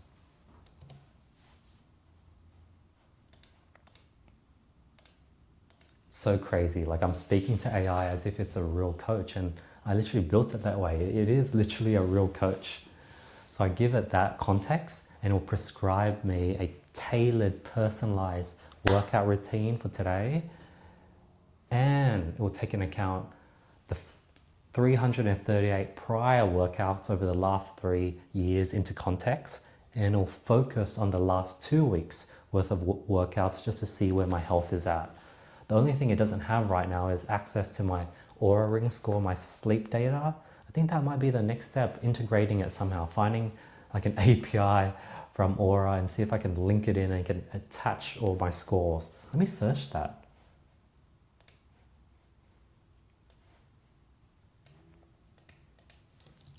I wear a ring and I was wondering if they have an API key where I can link the data I get from my ring and the cloud to this app, and I guess there could be like an update button where I hit it, you can update and attach all my sleep and health data to each of the workouts, and we can have that extra source of information, because I think that would be valuable long term. We'll see, it might not have an API. But let's see the workout they gave me. So a warm-up, incline push-ups, band pull-aparts, dead bugs. Okay, it's cool. It's like a short workout.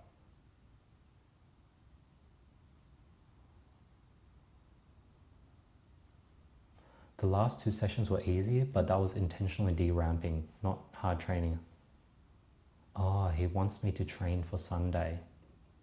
Because I have the City to Surf on Sunday, so it's sort of like de-ramping me for that potential run. I don't know if I'm fully going to do that yet. But looks like Aura can be connected.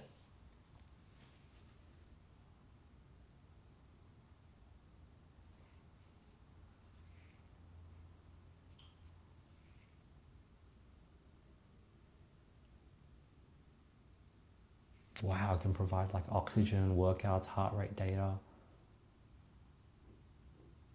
One limitation.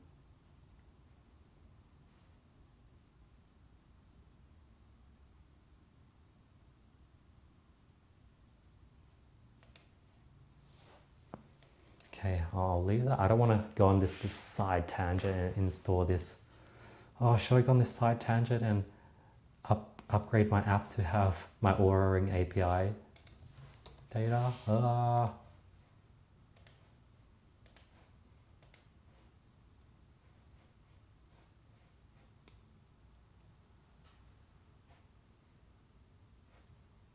Okay, let me sign in and see if it's easy. Okay, I might quickly go down this rabbit hole.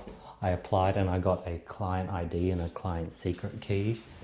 Yeah. Here is the client ID and client secret. Can you go ahead and maybe start implementing this? I think I want it pretty simple, where on the exercise tracker, if we go to the history page, on every day we attach that day's sleep data and HRV and results, etc. All the metrics we added into that day, so that if the app sees that the last night, the day before, my sleep data was not good and I got bad REM, bad sleep, didn't get much sleep, it could maybe be a bit easy on me. If my sleep scores look really good, it could maybe push me a bit harder. That's sort of the end goal, to give the app more contextual information to better contextualize the workout it gives me. Cool, we'll see if that works. One of the things I wrote after I generated the workout is I wrote play classical music as I transition into work mode, but I want to start working out in silence. So I wrote down feel the universe as you start exercising. Great reminder. It is so crazy. AI is so impressive. It basically built most of it. Like, it synced my Aura Ring data to my exercising app, and it's backdated it as I asked it to from the data I have all the way back in 2019. Like, I have 7 years worth of data on this Aura Ring, and it's going to combine it into this. Man, my AI coach is going to be, dude, it's impossible for a human professional coach to have this much data and context about me as a human. Man, like, even a coach wouldn't be even able to correlate my heart rate, my HRV, my sleep to my workouts. And I think AI is going to get pretty smart where it can predict my lifespan at this point. as it gets more and more data points. I regret not wearing my Apple Watch going on today's afternoon walk to the post office, because that would have been extra valuable information on my walking activity that I could have added to today's workout.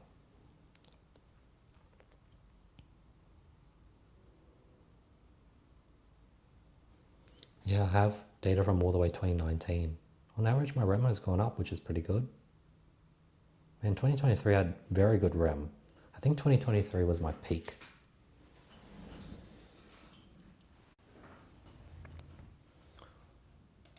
Also, didn't you update the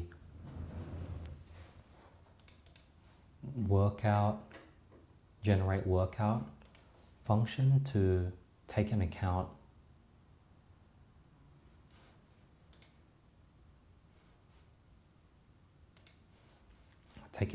the sort of Oura Ring data that we now have? Why did it say Oura connection failed?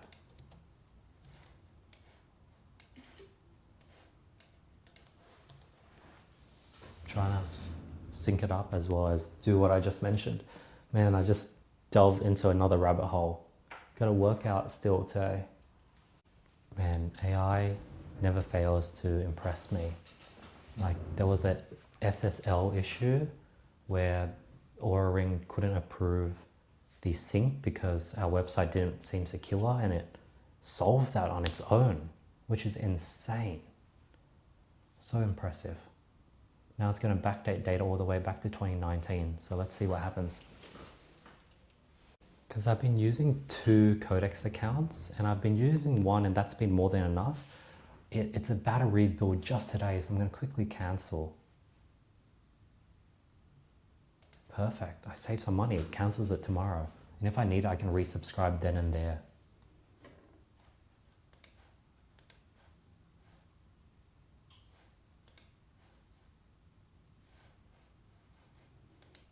Cool, I'm glad I was able to cancel my plan. Maybe I should max out the usage on my account first.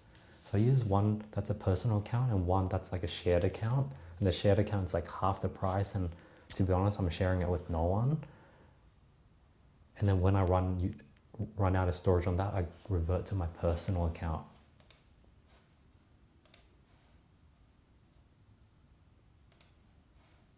Cool, while it is scraping all the data, let me go ahead and it's so addictive, vibe coding. Like, I want to sit here and watch it do its thing. It's such a satisfying feeling. Yeah, it's like someone's jerking you off. That's the feeling. It's like, yeah, it's work. You know, when I used to be in high school and I had a question and I didn't know how to do it, and I asked the teacher to help me or the tutor to help me, and the tutor ended up doing that question for me, that satisfying feeling of someone doing your homework, and I was just pretending to learn, or I was honestly learning, but it was just a satisfying feeling. That's what vibe coding is. Work being done on your behalf is the most satisfying feeling, and that's why it's so addictive. All right, let me clock out of this addiction and let me start my afternoon workout.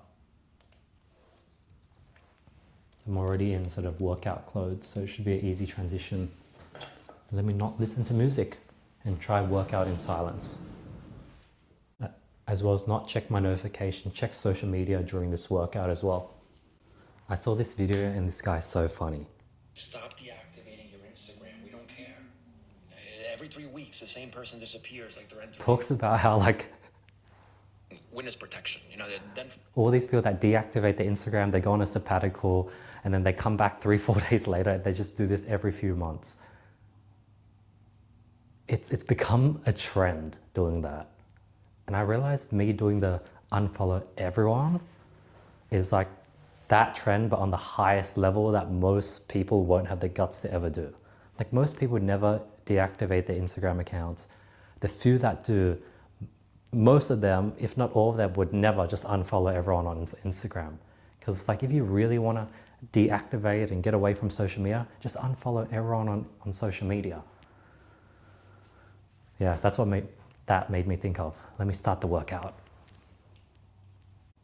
The addictive thing about vibe coding is I so want to stop my workout, go back into my laptop and see if it also pulled together my REM sleep, my deep sleep, my head. Like I want to double check everything is right. And if it didn't, ask it to pull in those extra information. Like I have all these cool ideas that I want to implement, but I need to focus and get this workout done first. It's crazy. I've been using this camera like crazy the last 5 days. This camera is going to make me so much money. And I'm like working it to the bone. Life is all about balance. Like I know I said I'm gonna exercise in silence, but I just felt an urge to listen to some Drake. So I'm gonna play some Drake in the background while working out. And like if my brain feels like, oh, I need some silent time, then I'll give it that silent time. Every time I sort of give myself these strict rules of no more music, no more content consumption, I would rebound hard. I need to integrate these rules into my life in a way where it becomes a part of my lifestyle. Like I naturally eat healthy, but if I'm going out with friends and they want to have Macca's, then I'll eat some McDonald's. It's when I have those strict rules of, you know what, I'm going to quit content consumption, then I rebound hard. So integrate positive habits into your life in a way where it integrates into your lifestyle versus you make it this strict rule. So I played 2 songs and I was like, you know what? That's enough music. Let me just go through the rest of the workout in silence. That's what I mean by balance, and just going with the flow with it. And not having strict rules that you unsustainably try to follow. I was just thinking about how since I've done so many things over the last few days, I can't tell if person A is upset at me because I can't show up to something they invited me to, or B, I posted something that makes them look bad, or 3, I unfollowed them because now I'm following no one on Instagram, or C, that person might be like just on their period or having a bad day. And I think the best way to go about it is just think of the worst case scenario, which is they're mad at me because of all those things combined. And once you accept that worst case scenario, it's like, oh, well, I guess there's not much I can do. That's just me being me, and what can you do? And it sort of gives you the reality of that person. So always try to see what the worst case scenario is and assume the worst case scenario and then move from that foundation. So now that I know that, hey, let's assume that is true. 1, it doesn't really affect, like I'm like, oh, I guess the worst case scenario isn't that bad. I'm still here, roof over my shoulders. I still feel healthy. I still feel good. So accepting the worst case scenario is often quite healthy. I'm very glad that I am cleared and I literally have no more post to post, because it motivates me to just film a ton more so that I have more clips to post for tomorrow and the day after. So I love the system I built out, this beautiful flywheel where the more I film, the more I talk, the more I talk, the more I grow and self-reflect, and the more I heal. The more I heal, the more content I can make. The more content I make, I get more views, and the more views I get, it leads to more opportunities. The more opportunities I get, life becomes more chaotic. And because life becomes more chaotic, I need to even talk more to just review and decompress, and it creates this beautiful flywheel effect. And I think now that I'm starting this journey, it's a big journey, it's a big change, me just vulnerably documenting everything I do.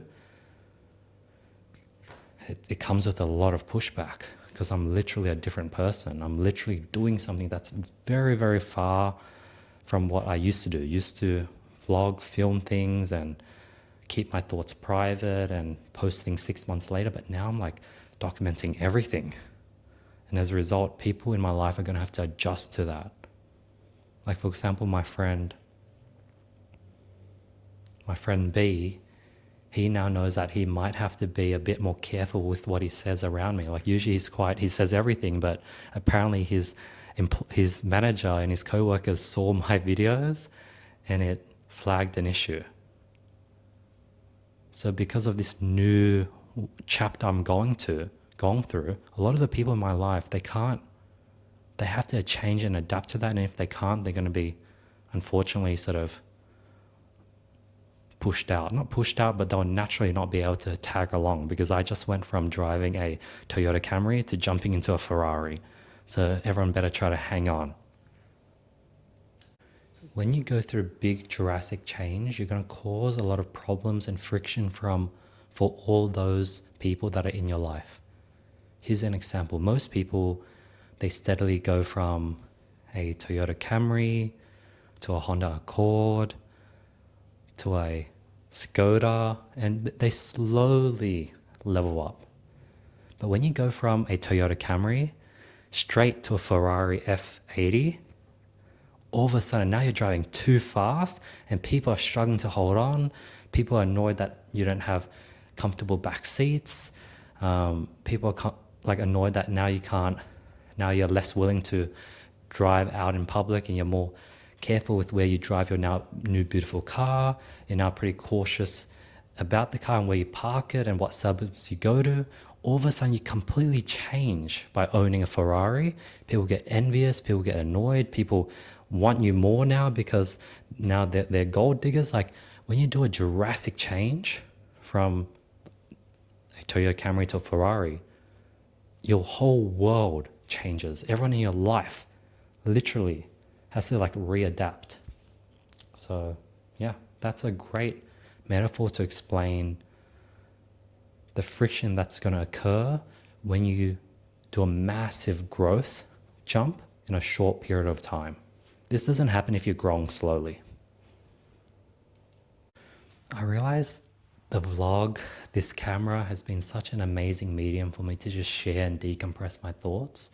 Usually I'd have friends I talk to on a weekly basis and share these different thoughts and ideas. And now that I can share it to you and I'm saving it, I'm killing 3 birds with 1 stone by doing this. Like, the need and desire for me to just chat with a friend or the friends I used to chat with has just gone all the way down. This has been the supplementary replacement that has 2 or 3 other 2 or 3 second and third order consequences from me creating a piece of content, me documenting and storing what I think, me creating something that my great grandkids can watch and see where their great grandfather was at on the 5th of August 2026. Like, my desire to just yap and chat with friends like I used to just share all these different ideas that are on my mind has just gone all the way down because I have this medium now. I noticed the videos in this format where it sort of has a white background, text on top, and the videos a box in the middle. This format, the videos just outperform.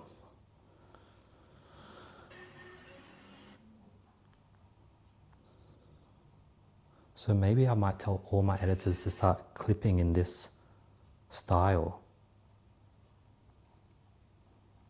I'll put that, I was going to do it now, but it's harder to find the editors that do the clipping, so let me just put that in my to-do list for later. That's something that I've been doing a lot of. That is very, very helpful. Instead of getting that emergency task done the moment you have that idea, write it down and do it when you're at your computer and you're allocated time to go through those urgent items.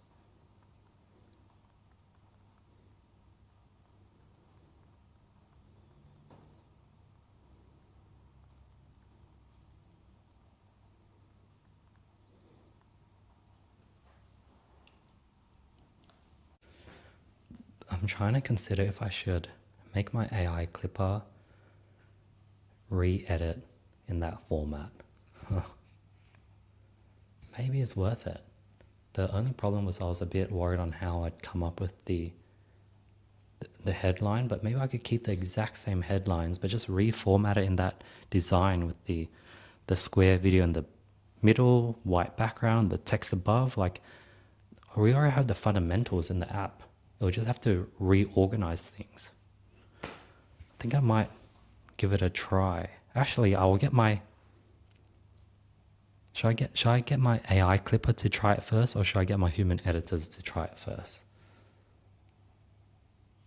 Let me get my AI clipper to do it first, and if the results are amazing, shift all the human editors onto this new format.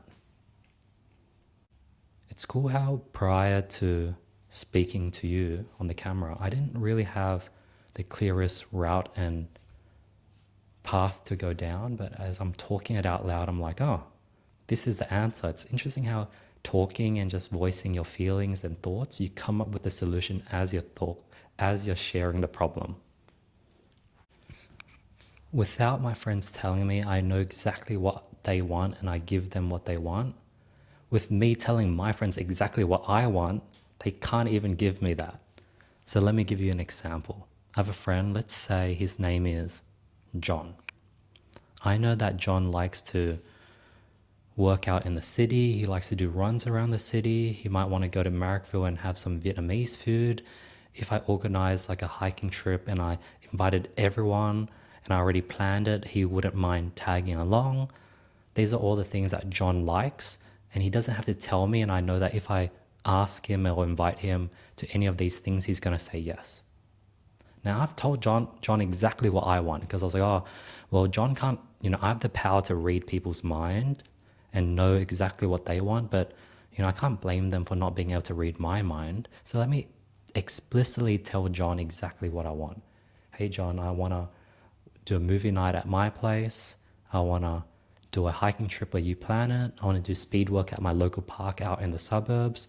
Like, I tell John exactly what I want to do. Guess what? He's not, like, even with knowledge of what I want, he's not going to go out of his way to do any of those things because he doesn't want to. Most people are selfish. Most people only want to do things that they want to do. Most people don't want to do things that someone else wants to do. And that's just the reality of things. So freaking epic. So I can go through any of my workouts, click the drop down and see my sleep score, my average HRV, deep sleep for that day. This is so freaking cool. Today I can see that, yeah, this looks correct. Let me double check with my phone if that's the data for today. Testing, yep, the mic is working. So if I go to Oura Ring, yep, the sleep score today was 77. Yeah, this is right. Sleep score on the readiness was 82. Wow, so it accurately, yeah, tracked it. On the days where I don't have a workout, oh my God, this is so cool. And I can scroll all the way down. That's crazy, to like 2020. Get data from freaking the 27th of Feb in 2020. Wow, this is so cool. Man, I basically recreated, so Google, they created a product called, let me get the exact name of the product.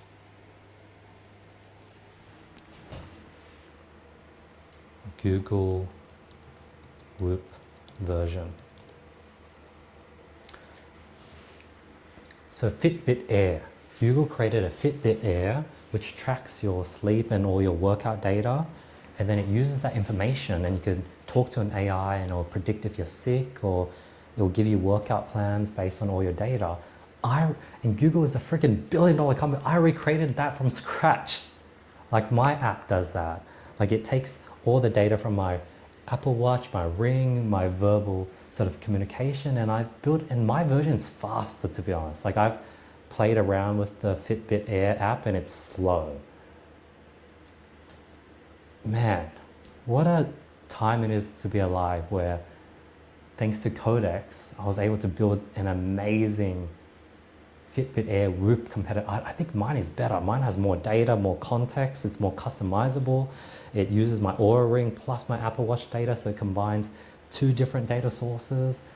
It doesn't have this gated, because I think if you get into Fitbit or Whoop world, it's like you can't combine my Oura Ring with that.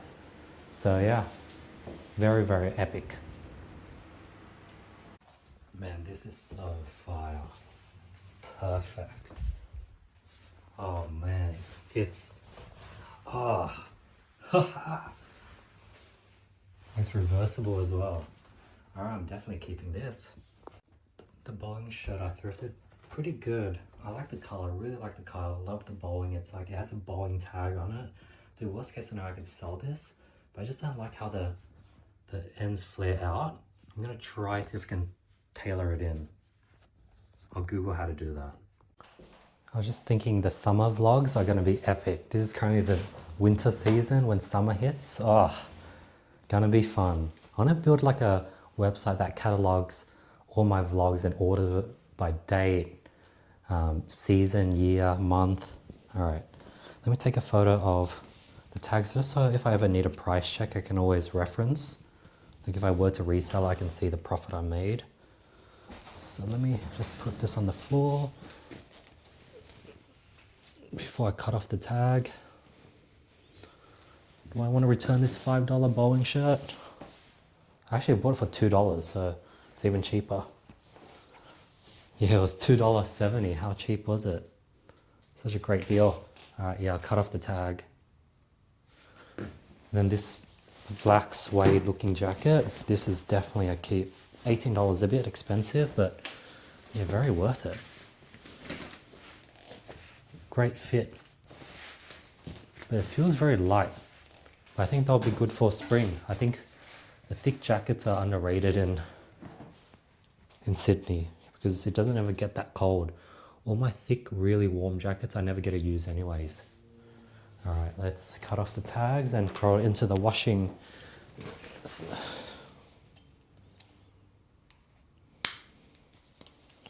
$18 for that one. So that was a very successful thrifting session you saw me go on today. And I did a lot in today's vlog. I'm curious if anyone will ever end up watching these in whole, because they're quite raw and unedited. People might watch it on the side as they're working maybe, because I think these vlogs are really nice because a lot of vlogs that are highly edited, you sort of need to be locked in to really consume it, and podcasts are a bit too condensed and heavy, whereas this is something I feel like you can watch in the background. That might be the new meta. Crap. Off the tag. All my thick, really warm jackets. If things work out correctly, tomorrow I'm gonna wake up to a ton of content and clips. 2 vlogs because yesterday's vlog didn't finish last night. A 2.5-hour rave from last year in October. Those are 3 massive projects. I might wake up to like 250 clips. That'll be fun to upload. Man, just right now, I think I'm adding, we'll see how many gigabytes, but I think it's gonna be a large amount. My NAS is gonna run out of space soon, damn. It's so many files that my laptop is gonna crash. Hopefully it doesn't. I need to figure out a solution for the storage for this. I might start editing all the daily vlogs off a 5 terabyte hard drive. I have a few of these 5 terabyte hard drives and just have it like permanently connected into my laptop through I have like a bay that you can plug in like 10 USBs into. That might be the better long-term solution because editing off the NAS is starting to become very, very slow. The only downside is if my hard drive breaks, I'll lose all this valuable daily footage. But on the contrary, I'll be uploading it to YouTube, so it lives forever on YouTube. And the raw files, maybe like I can delete it. It is 10 p.m. I just wrapped up that quick prep session. Like this work before dinner, I do things like transfer all the files over to my NAS because that takes like an hour, especially when I have a ton of files because I'm recording a ton. Yeah, looking at my social media stats, there's some videos that are popping off again. Really, really grateful. Let's go have dinner. I haven't eaten all day. I fast, like I eat 1 time a day. I don't think you guys know that. I eat once a day. So I fast for 24 hours basically. And today I fasted much, much longer. Probably like, because yesterday if I ate around 8 p.m., that means I haven't eaten for 26 hours. So I'm hungry. Let's eat. All right, so this is day 3 since I've decided to not consume content at dinner, but on the whole, the whole philosophy of having a balanced lifestyle and not going cold turkey. There's this Logan Paul Impulsive podcast with Gary Vee. I love them both, my two favorite people together. I really want to watch that interview, so I might watch a bit of it, and if I get bored, eat in silence. I know, because if I go cold turkey with this, I just know it's not going to be sustainable. My mum made some pumpkin soup, potato soup. This is going to be 26 hours since I've eaten. It's currently 10 p.m. and I have a meeting at 12 a.m. A freaking midnight meeting, I think because the person's from America. The grind literally does not stop. But I'm enjoying this grind so much. I'm having so much fun. Knowing that I'm going to be busy, I'm not going to be able to see a lot of my friends, and I think some of them might think I'm like depressed and I'm cutting everyone off. But the truth is, dude, I'm so fucking happily grinding. I'm grinding all day long and I'm having a blast, and I'm becoming the best version of me. So that is definitely far from the truth. So if you're watching, I love you, I support you, and I want you to win. I just thought of a solution to my storage issue. All my daily vlogs, I store it on these external 5 terabyte drives, and I'll sort of organize it by date. And there'll just be one, there's no redundancy, just one copy. But the redundancy would be through YouTube, because YouTube gets the raw stitching of all this together. So in the very rare case that hard drive blows up and I lose, let's say 50 gigabytes. So that means if I lose 100 days, then I have the redundancy, which is YouTube. YouTube now becomes my redundancy. Whereas all my other family related content, stuff that I'm not posting on YouTube, that goes into the NAS, and that has its own redundancy, RAID 5, RAID 6 backup system. Yeah, that's the only thing that's been stopping me exporting storage onto like a single drive, because there's no redundancy. But with the YouTube content, the raw footage is literally on YouTube. You're getting this all stitched together. So that's the solution to my storage system, using Google as the ultimate storage system. Yes, the downside, you don't have the actual raw files, which is quite valuable, but that's just in the very, very small chance that my external 5 terabyte hard drive blows up. So because I made this decision to go 0 followers, a lot of big accounts are going to be like, wow, Andy thinks he's hot shit, top shit, he's unfollowing everyone, he only has 10,000 followers, who does he think he is? It's forcing me to triple down on the content. Like, I need to blow my account up, continue scaling the strategy I've not do it to, yes, it'll be nice to prove everyone wrong, but just do what I've already been doing. Like, I'm loving this system that I've built, this daily vlogging, what I have going on is I love it, and I just want to scale that, but it'll be a nice cherry on top to sort of prove all the haters that might be like, man, Andy thinks he's top shit, following 0 people. He thinks he's cool doing that. He's not even a big creator. Well, I'm not, like, I'm going to 0 for me, and I'm not trying to, I guess what I'm realizing as I'm speaking out loud is I'm still putting in effort trying to prove people's misconceptions of me wrong. They're misconceiving that I'm doing it because I think I'm cool and I think I'm above everyone, which is far from the case. I'm not doing that. Like, if you watch yesterday's vlog, that is far from the reason why I wanted to just like go to 0 on my Instagram. So I'm like, as I'm talking out loud, I'm like, let's do a 360. Let's do a 180. Let's not have that be a goal. Because it's fruitless trying to prove people's misconceptions of you wrong. Even if you prove them wrong and it's like, hey, this is the real reason I unfollowed everyone. My account did blow up. I did become successful. Let's say I did prove, they're going to find another reason to hate on me. people that I'm trying to prove wrong, I'm never going to be able to prove them wrong because they're always going to find new reasons or new angles to hate on me. So it's fruitless. So let me just keep focusing on me and not have that pressure of me having to succeed, having to blow up. Like that's just unnecessary weight when I already have enough weight on my shoulders. And that type of weight isn't even fulfilling. So let me just throw it away. It's like, you know what? I'm just going to move at my own pace. Even though I have a small account, I only have 10,000 followers. I'm just going to keep steadily growing at my own pace and not rush it to prove anyone wrong.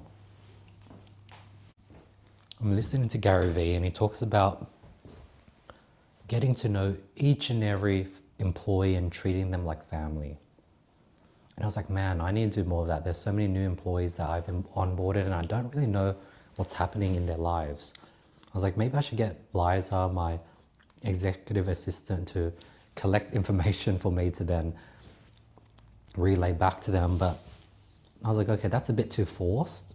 I don't want to change something. Like I already have good memory recollection. So I shouldn't I should use that to my advantage. For example, here, one of my employees, William, from our last chat, hey William, just checking in, how has everything been? I know from our last chat you moved out, you're living with your girlfriend, you are now, I guess that's sort of why you've been pumping the hours. I noticed that you've been working a lot more because this is now your sole income. How has it been living away from home, living with your partner? Are you still doing the boxing or the kickboxing? How's family? How's everything? Just wanted to check back in and touch base since our last conversation. Sent that voice message. I just remember everything he told me. I think it's a lot of these employees I don't get a chat with, so I don't get that context because I just meet them virtually and I just know what I know over text. But I don't want to just start forcing. Before I used to do quarterly one-on-one catch-ups with all my team members and it just ended up feeling quite forced. So I'm just going to let time float, and there'll be times when employees have questions, they want improvements, they want raises, they want more, and we can jump on a call with them then and there, and I'll be able to get that context. Like here's another context from 6 months ago. Hey Alexandra, how's everything? It's so good to have you back. How's the graduation ceremony? Yeah, I just want to welcome you back to the company. You've been crushing it. Last month you did so much work. You've done a great job with the combining, the clips. I think I see your stats here like ramping up. You've had a few viral videos that got like 200K, 100K. So you're doing a great job, Alexandria. How's everything been? Yeah, I guess, how's it been being graduated and not having to do school anymore? That's a beautiful voice message to Alexandria, another one of my editors.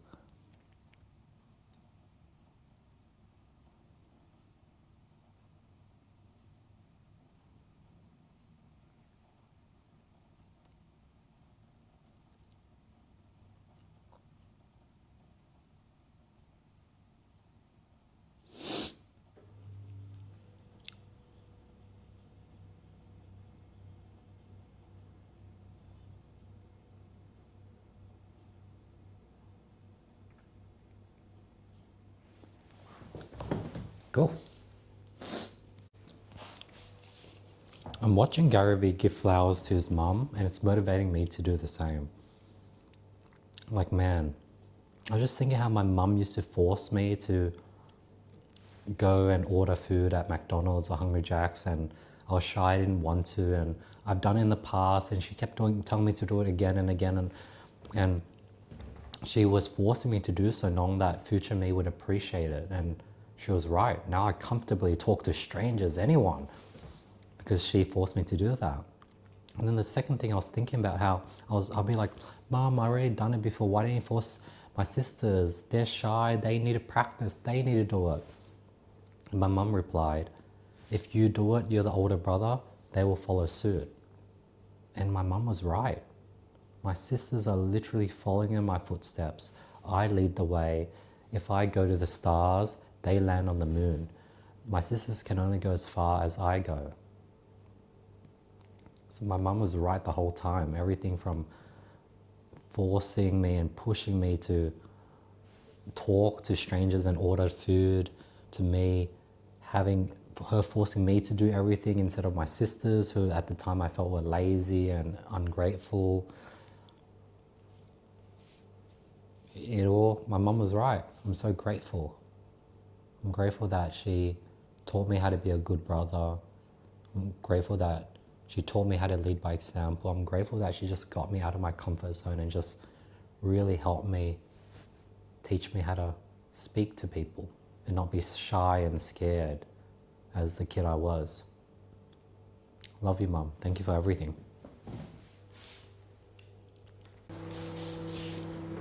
So Gary Vee has been talking about the importance of taking accountability and fully blaming yourself.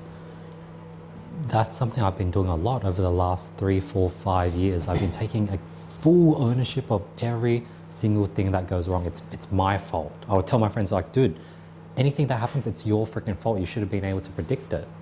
So let me give you an example.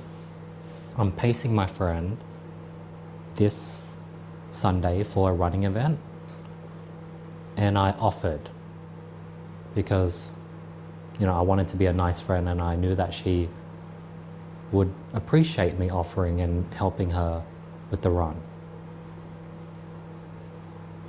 So it's my fault because I offered. But because I offered, I can't tell if she needs me to pace her or wants me to. Like, there's just a bunch of uncertainties with the message. So I'm dealing with annoying uncertainty. 2, I can't even tell if she needs or will appreciate me doing this act. So I feel underappreciated and not seen and not valued. And on top of that, I can't plan my schedule. I don't know if I should keep Sunday blocked, if I should keep it open. 4, I can't even train. I don't know how to train. I don't know if it's going to happen or not. And 5, I don't want to, if it rains, I don't want to be running in the rain, wet and tired. And it's a very inconvenient event because you don't end up at the finish line. You have to take a bus back to the start line. You don't finish at the start line. All those annoying things, instead of blaming that person, I take full accountability. That is my fault. I shouldn't have offered if I didn't want these 5 things. Now I'm going to learn my mistake for the future. Furthermore, next time, I should have predicted this. She has a track record for instances like this where it's last minute, hey, what's the plan for the rave we're going to tomorrow? It's I didn't even know you wanted to go. Yeah, so it's my fault for not being able to predict what would have happened. I take full accountability. Now I just have to suck it up. I offered, I'm going to promise, I'm going to be a man, I'm going to show up. Even if she messages me the night before, hey, am I going to see you tomorrow? I will show up as promised. And I'm not going to make that mistake again. So I take full accountability, and I'm not angry at her. I'm not angry at anyone. The only person I'm angry at is myself, and I'm forgiving myself. I'm hey, you made this mistake once. You can learn from it. Don't repeat the mistake again. This is a valuable lesson, and that things are going to work out for the better, and everything's going to work out just fine. But I take full accountability for those 5 annoying things that I'm currently dealing with. It's my fault. It's not her fault. I should have predicted it. I know her well enough where I should have been able to predict these things. And if I couldn't, that means I needed this experience to gain that data point for future. So everything is needed. Everything happens for a reason. But yeah, take full accountability. Fully blame yourself. That's what it takes and means to be a man. Yesterday or the day before, when I invented or came up with the strategy of putting green onion and garlic into the rice cooker and cook it together to have it all infused, man, I'm loving it. The lentils with meat, it's freaking delicious. I can taste the garlic chunks, the green onion. It's I'm preloading the seasoning into the rice, the lentils. Who knew that simple idea could... I'm definitely going to be using that strategy a lot more. And you guys saw me do it, and yeah, I'm loving it. It tastes so good. Man, listening to Gary Vee, I'm excited to grind out my passion, just pump out more and more content, just keep this system going. Even though there's a stress of like, I don't know how I'm going to make payroll, have faith that future Annie's going to figure out payroll and just keep grinding it out. I'm excited. I'm awkwardly holding a banana. Logan Paul was talking about how everything is a part of a story arc. The tough 2-3 days I've been having, all the problems, all the fires, this is part of the story. This part is needed to create the epic movie that I'm going to create for my life.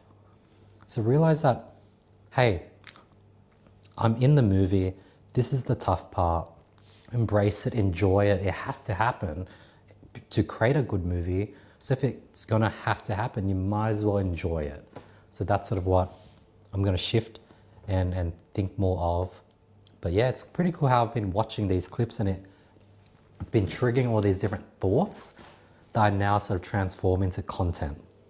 So yeah, let's keep watching.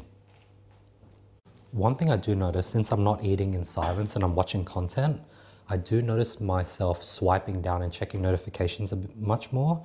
Also, as I stopped myself just then and there to record this clip, I realized that, you know what? I feel like I've gotten enough. I'm going to turn off the phone. I've watched enough.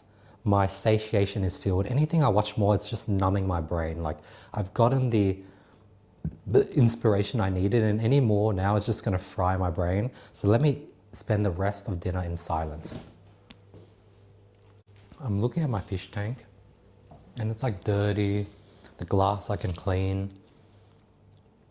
And I was just thinking how I used to routinely, as part of my work, I'd do different things like change the filter, clean the glass, clean the lid. I had all these things in a checklist that I would routinely do every week, every few weeks. Every day I'd go through one of those things.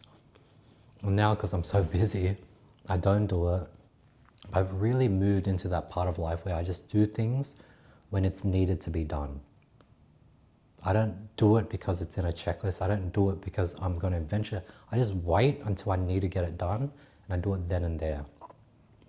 Things I routinely do is probably clean up the house. Every time I finish exercising, I try to clean up the living room.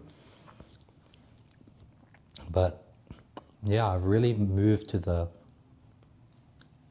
change the battery for the security camera, because tomorrow I'm going to have delivery guys drop off food and no one might be at the door to get it.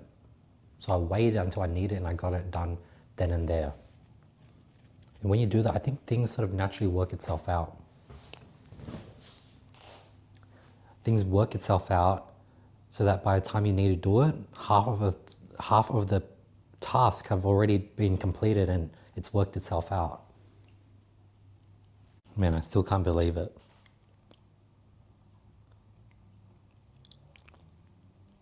Oh my God. Someone unrestricted their account. So it went from 0 following to 1, and it's this random girl named Jeanette. Oh my God, how embarrassing. You know, it went from 0 and it went to 1, and that one person, some girl. How embarrassing, oh my God. Now everyone thinks like she's gonna be my girlfriend or something. So that one following is just because she blocked her account. So let me unfollow. Oh. Okay, cool. It's back to 0. That was so embarrassing. You know how some people, they like only have 1 following and it's their partner? That's the vibe I was getting. How embarrassing. But man, the stress, the anxiety that I had yesterday was insane. Now I feel so free and like I'm happy. I'm very, very happy. I'm not stressed or worried that I'm only following 1 person. Everything worked out. Yeah. I was just thinking of how, for whatever reason, somehow my friend, let me give him a nickname.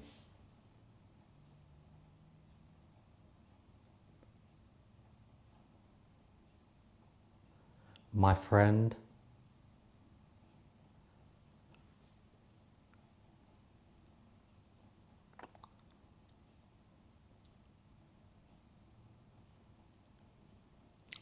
Bob.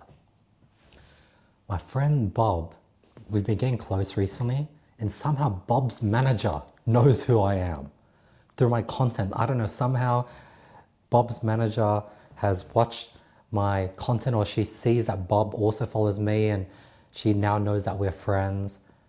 And now she knows. Have no idea. I don't know this girl that is Bob's manager. I've never met her. I don't know what she looks like, but she knows that I exist somehow as Bob's friend. That's how far my aura has spread. Another example. I went to my friend's birthday. Let's name him Logan. I went to Logan's birthday. And I could just tell. I don't know. I showed up to Logan's birthday.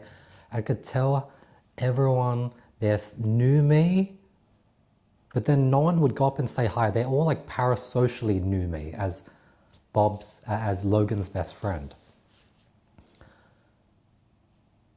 And like, I didn't know anyone. I had no idea who Logan's friends were.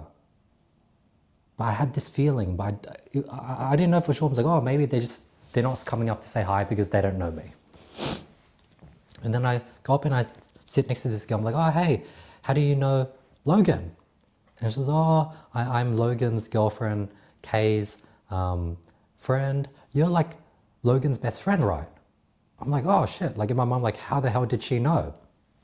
I was telling Logan this, and I was like, dude, like, it's weird. I went to your birthday and I had this feeling that everyone knew who I was, even though I knew no one, but no one would come up and say hi, even though they knew who I was. It was, oh, they might know you because you invited Kay onto your podcast. I'm like, dude, she came on my podcast like 5-6 years ago. I'm pretty sure they didn't watch that. My aura has somehow spread where all my friends know who I am, even before I've met them in person. Like the first time I meet them in person, they somehow already know me. And I'm like, I'm in this weird situation where I'm like surrounded by people that I don't know. They're scared to approach me and they're pretending not to know me. And upon saying hi, as I'm talking, they're not really asking much about what I do because they already know what I do because they somehow know of me. So yeah, I used to negatively spin it as like, man, I feel like such an outsider. I feel so alone. It feels weird. Like no one, like I feel alone in a group surrounded by a bunch of people that know who I am. That was the negative spin, but the positive spin is like my aura has expanded so much that all my friends' friends know me before I even meet them. And when I meet them, they know me and they're not scared to approach me, but they're parasocial about me. So yeah, that's like next level aura. Like I was just thinking of like, man, it's crazy that Bob's manager knows me. And she works in corporate. I think she earns like 6 figures, probably around 130, 140K. She's some random lady in her 30s. I don't even know her name. I don't know what she looks like, but she somehow knows who I am, which is crazy, through Bob.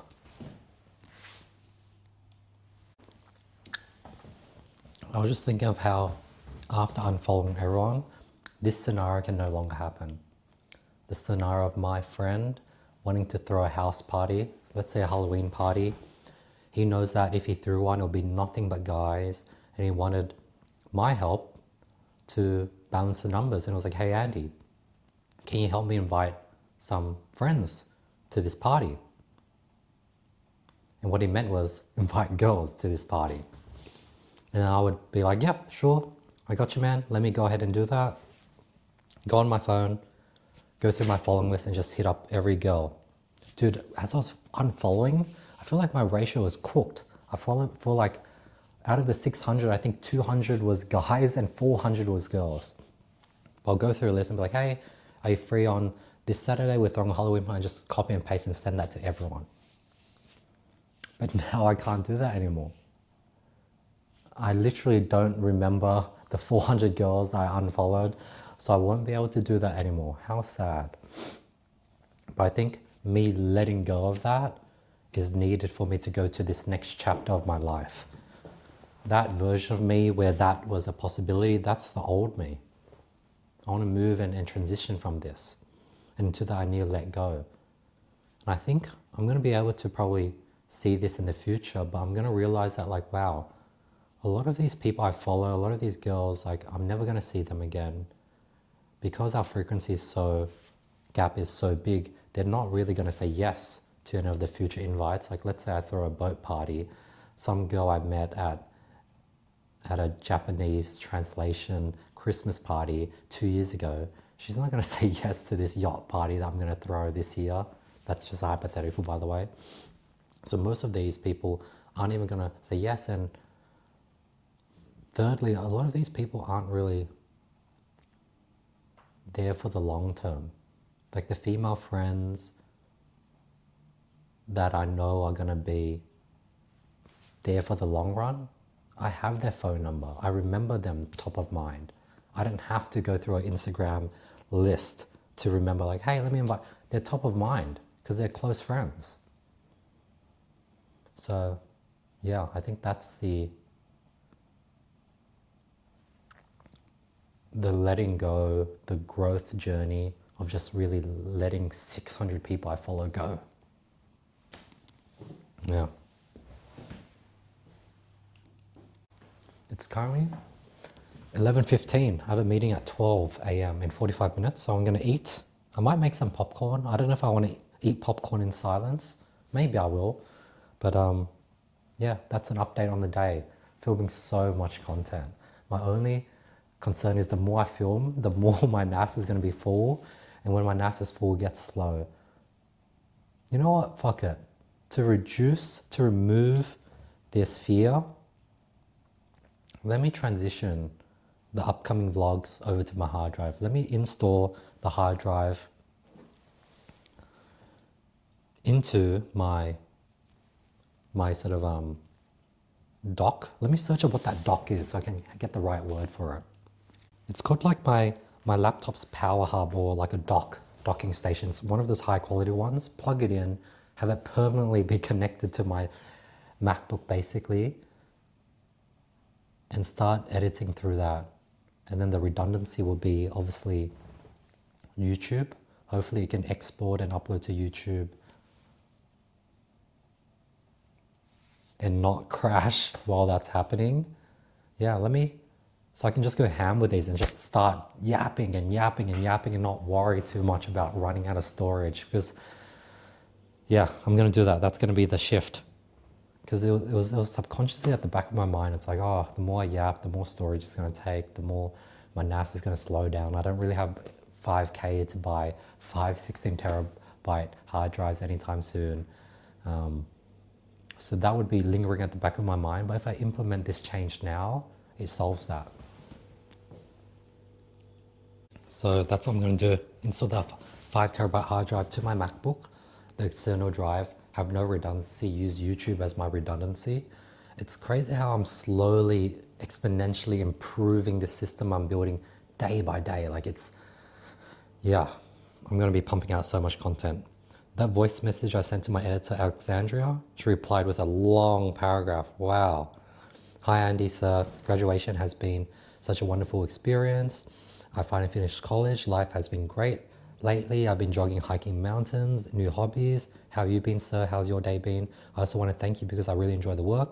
Instructions are always clear and well organized, which has made it easier for me to learn and keep up with everything. Now that I've graduated, I'd like to make this my full-time job. If possible, increase my workload to render 40 hours per week.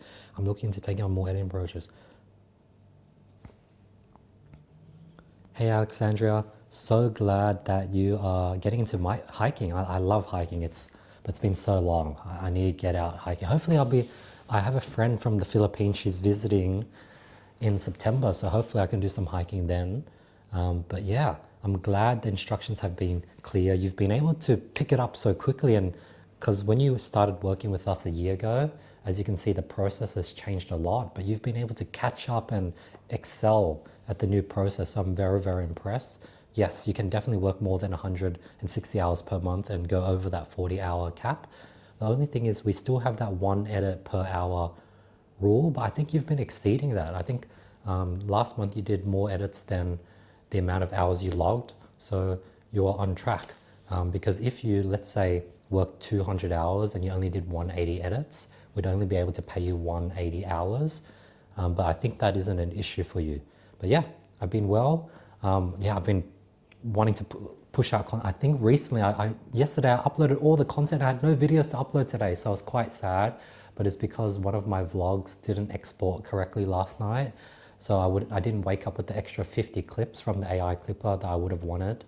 So I'm going to put that today, plus your 3-hour rave vlog. I think the AI clipper is going to probably get like another 60 to 80 clips from that. So I think tomorrow I'm going to be flooded with too many clips to post. But I was a bit sad. I was like, oh, I need more edits today. But tomorrow I think it's going to be the complete opposite. I'm going to feel like, oh, there's too many edits. But yeah, thanks so much, Alexandra. Please let me know if you have any questions or concerns. Yeah, I'm just a message away. That was motivated from Gary Vee, building a relationship with my employees and really treating them like family and just remembering and being a kind human being. I'm not going to awkwardly go out of my way and start doing one-on-one calls with all the new employees. I'll naturally let the relationship unfold. If they become someone that wants to work with me long term, we're going to have to jump on a one-on-one call to catch up, and through that I'm going to get to know them.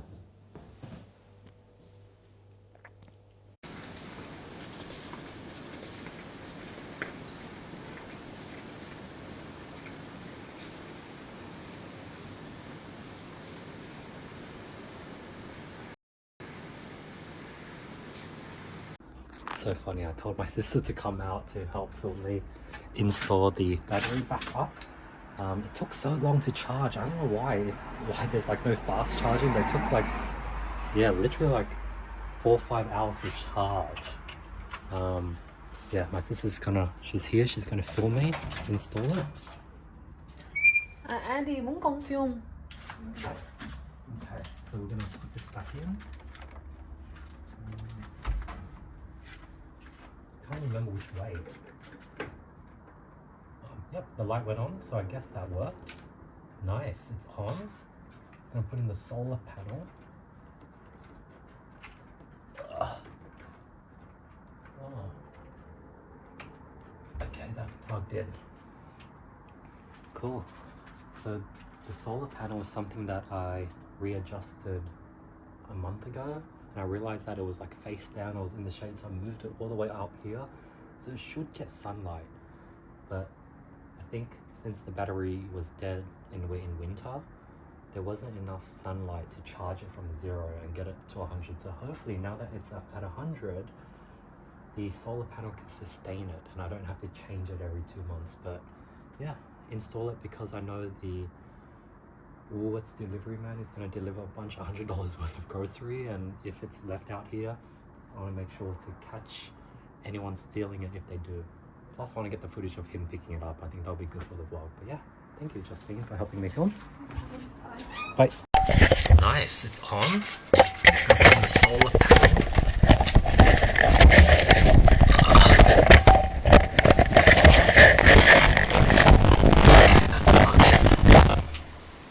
Cool. So the solar panel was something that I readjusted a month ago, and I realized that it was like face down, it was in the shade, so I moved it all the way up here, so it should get sunlight. But I think since the battery was dead and we're in winter, there wasn't enough sunlight. Oh yeah,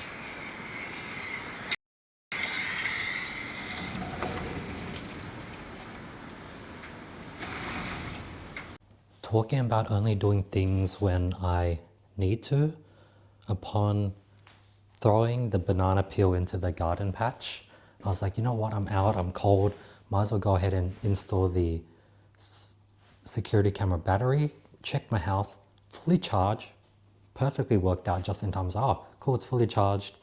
Now's the perfect time to get code and install it, and installed it. So I'm glad I got it done then and there. Like everything worked out perfectly, because when I finished exercising, the battery wasn't fully charged yet. So yeah, just the lesson I'm learning is just go with the flow, don't force things, and just trust that everything works out, because it always does. I learned it from my mentor.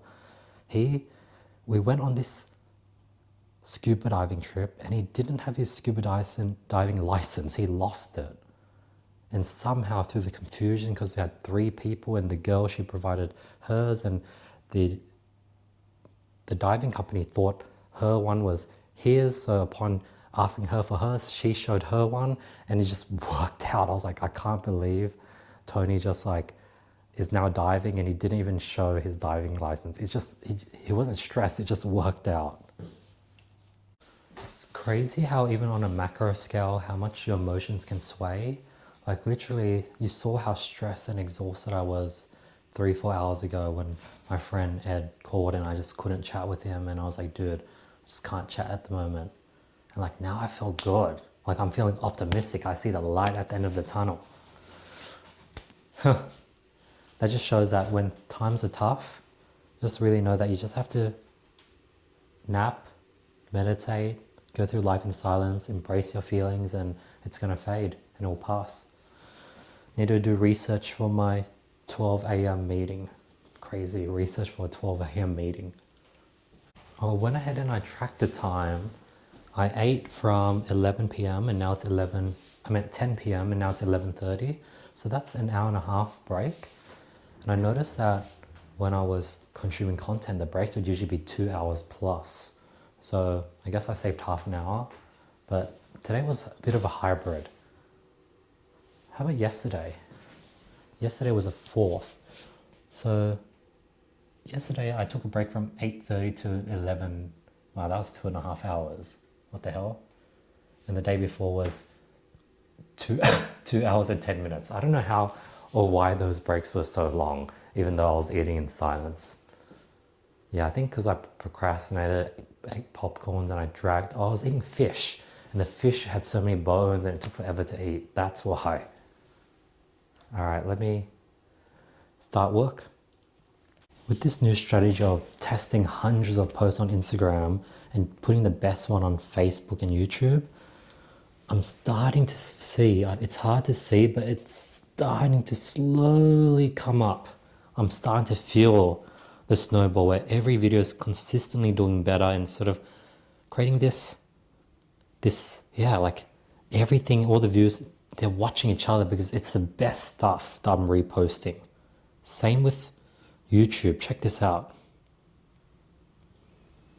YouTube is on this also slow upward trajectory. Like I just need to keep this up. I need to keep pumping out volume, and getting the best of the best. Like if I'm posting 100 a day, get the top 6. Keep rinse and repeat. Even TikTok. Let me show you the TikTok. TikTok has been crushing it as well. So the strategy to test on TikTok and then get the best from TikTok and post everything else is not as good as posting everything on Instagram and getting the best from Instagram and posting on everything else. All I care about is being more masculine. Okay, let's check my TikTok studio. TikTok has been on a roll. Look at that. Oh! Oh. There, you can sort of see the graph there. Yeah, you can see it. So if I keep this up, maybe by the end of the month, I'll just somehow hit that $30,000 a month goal magically. If this exponential keeps following, we'll see. Just need to keep focusing on what I love, which is this. Was that spiritual? Crazy. I was just thinking about how I want to be more grateful for God, and as I'm feeling this high of success and these wins starting to come in, I can't get complacent. I want to stay grateful, give the credit to God, and don't forget that He's the one that's gotten me here. Like all the tough decisions like unfollowing everyone on Instagram and getting down to 0 following, like all these little things I've been doing, listening to the universe, listening to God, and I can't get too cocky and high on these wins and these good feelings. I need to feel it, embrace it, and give the credit to God and thank Him. And as I was thinking of that, freaking this clip that my team edited. Solid foundation. That's because everything I do in life, me and Lee, is based on that. I've got someone bigger than me. Wow, perfect freaking timing.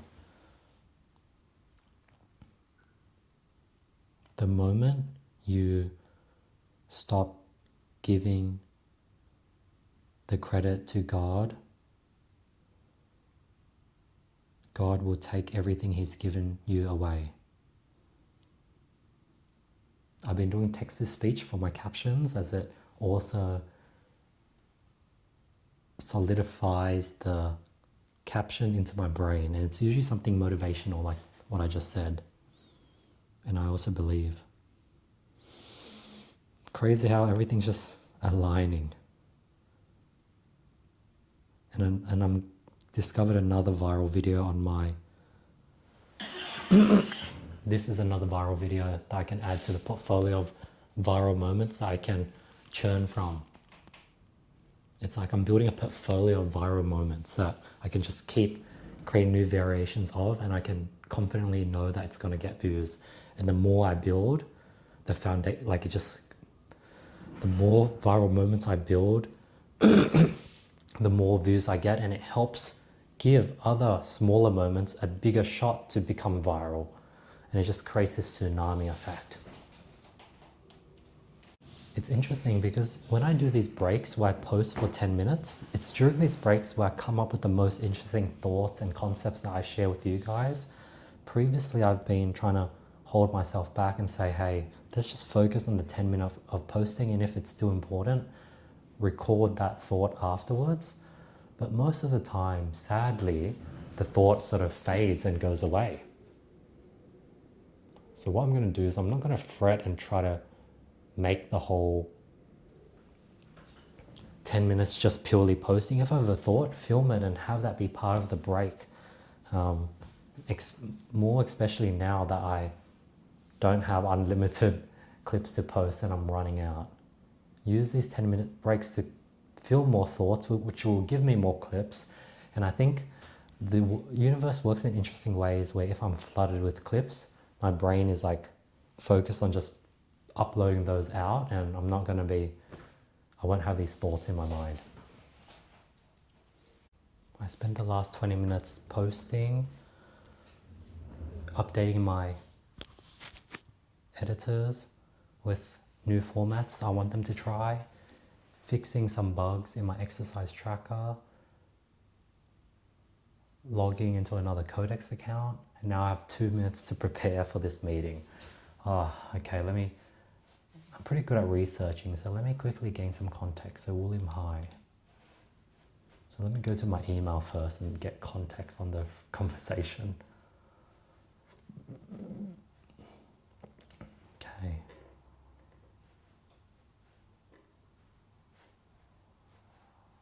Okay, let me go to my podcast email to find the email thread there.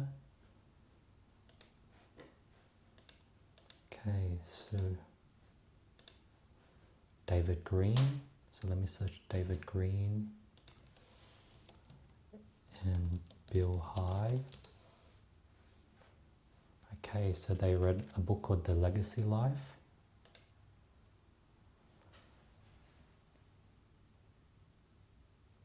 Guided by Biblical Values.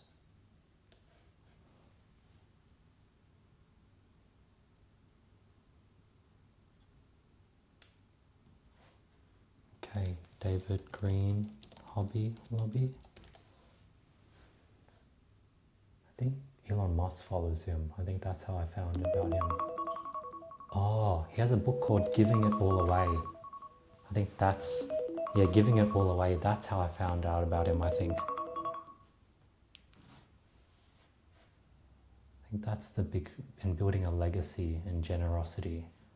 Okay, let me jump on the Zoom meeting.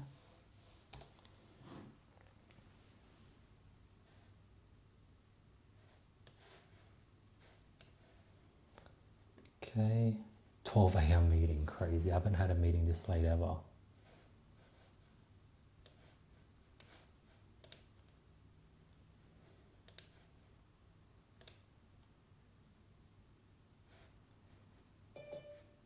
Okay, let me record. Recording I in look a bit progress. red. Hey Siri, turn on fish tank light.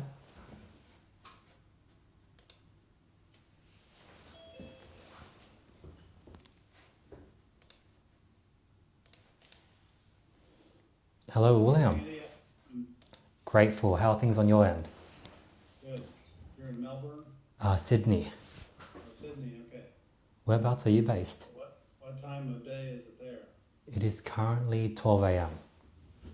Oh, okay, you're staying up late then.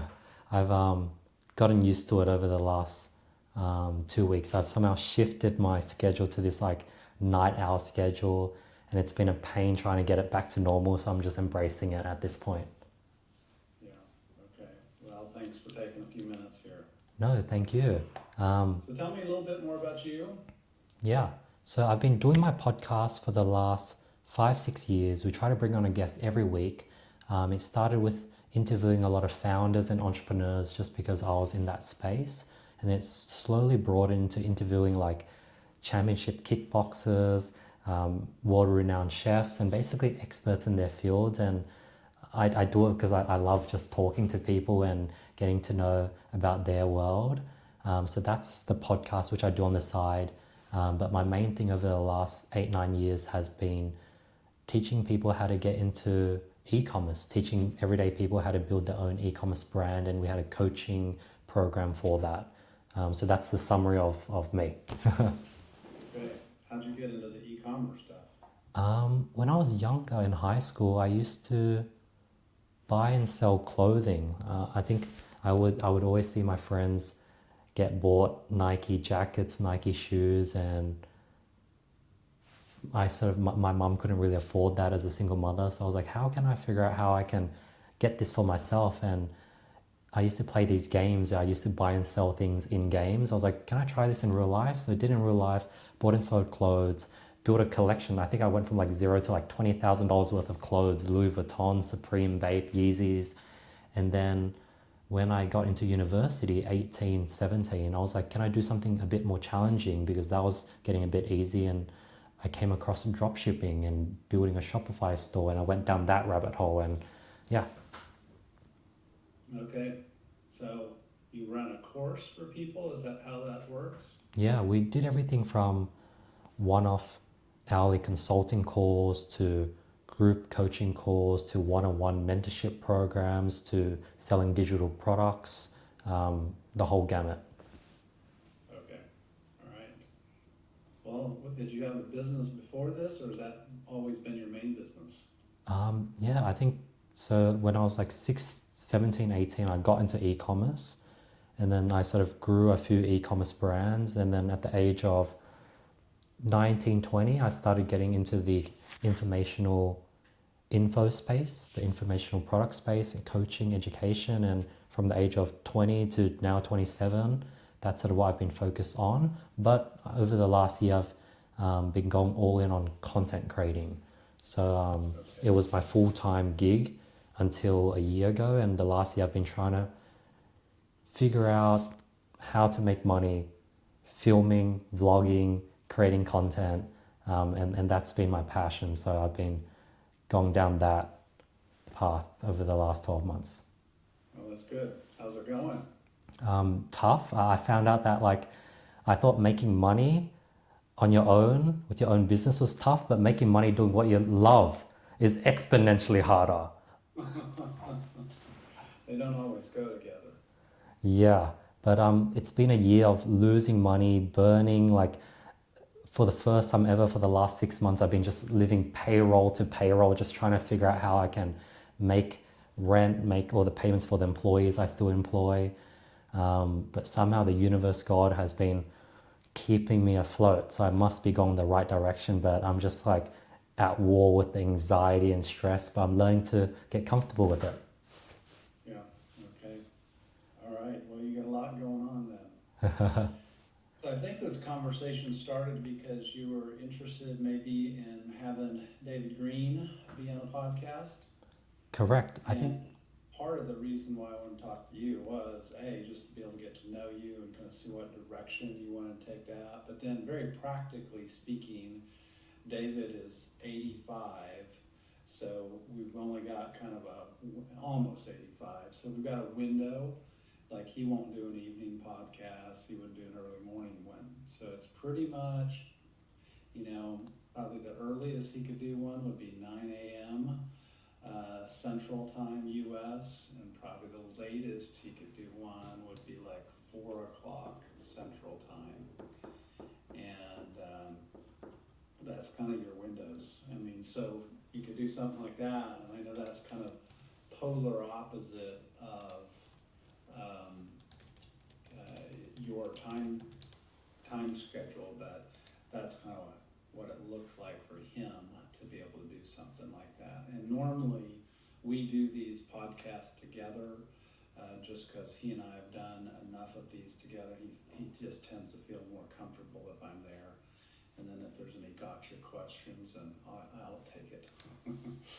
perfect, I William. don't think you'd have any gotcha questions though, would you? Probably not. Yeah, I don't know. I usually sort of get a good sense of my goal with the podcast is to make sure that the guest is comfortably speaking about what they're passionate about, and if I feel a bit of tension, I can sort of steer things back towards what they're more passionate about. Is it 9 a.m. there now? Like if we did this time right now, would this work? Yes, if it were 9 a.m. right now, yes. So this is 9 a.m. Central Time. Perfect. We can probably do this. This works for me. 12 a.m. has been a comfortable. To give context, the last 2-3 weeks I've been consistently sleeping at 4 a.m. It's bad, but I've now embraced it, and I guess it's working out for this meeting and a potential podcast we do together. Okay. All right. How long do you typically do the podcast for? Is it 25, 30 minutes, 40 minutes? I usually schedule it for 2 hours, and on average it usually does go for 2 hours. Certain guests we just lock in and we end up chatting for 3 hours. Certain guests we just wrap it up 1 hour in, but I usually schedule in a 2 hour slot, but I definitely want to accommodate what works best for you guys. Yeah, just knowing David, you might be able to get an hour and a half. A lot of it would be how comfortable he is, and it'll be a little bit different since it's virtual, but that's probably just in fairness, probably what he could do. Totally fine. I'm pretty usually good at sensing things. If the conversation dries up 60 minutes in, I'm not going to force a bunch more questions to hit the hour and a half mark. And if the conversation keeps rolling, I usually just keep rolling with it until I can feel that they're like wanting to sort of slow it down. And that's somehow some episodes go 3 hours long, but yeah, I'm pretty good with playing it by ear. Yeah, in terms of, just talking to a guy like David Green, some of the story is pretty well out there. He grew up as a pastor's kid, one of 6 kids. They were very poor, but ultimately he moved into the retail world straight out of the high school world. And then by 1972, I think he was 34 at that time, and they started their first framing business. So they built frames and sold them. 1972, they start the first store. So a lot of that is just the family story that a lot of people are interested in, and just in terms of how it got going. So that's kind of one big component, the family story, family business story. And then of course, what Hobby Lobby is known for is their extreme generosity. So their generosity journey. And then the third big bucket, I don't know if you saw the book that we did, but it's called The Legacy Life.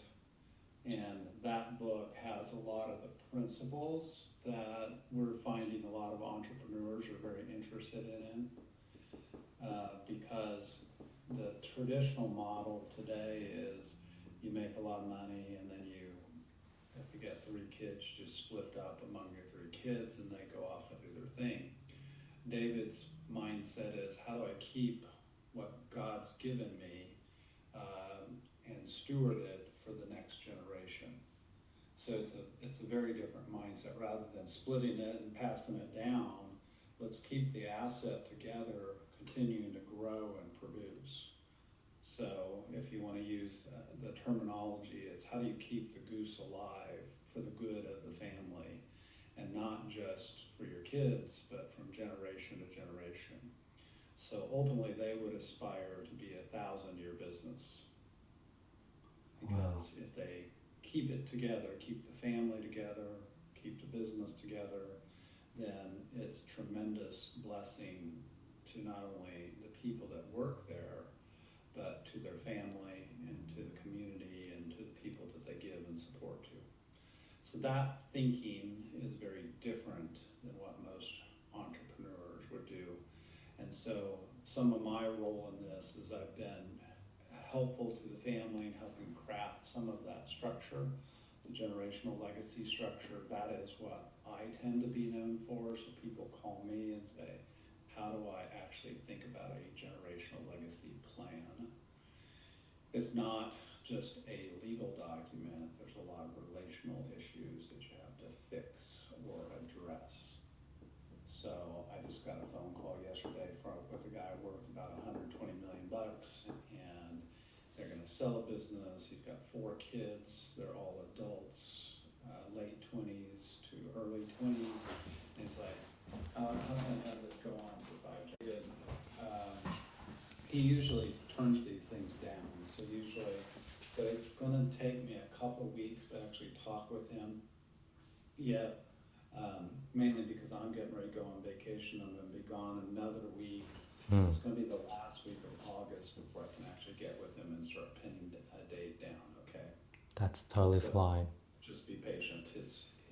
He's actually probably easier to get than me because all he does is retail. So, but we'll, it's probably, yeah, we might be able to look into that first week of September, potentially. The week of the 8th. Oh, that would be perfect. Yeah. Okay. That would be perfect, actually. Let me work on that, and then I'll come back to you, but feel free to ping me if you haven't heard from me. It just means I'm still trying to get him nailed down, as well as my own schedule. I've got quite a bit of travel, separate and apart from some of that stuff going on right now that we're trying to manage. So, Bill, on your end, right. I guess your main thing would be would it be consulting and helping people with their legacy planning? Is that when you say that David's retail, you would be more?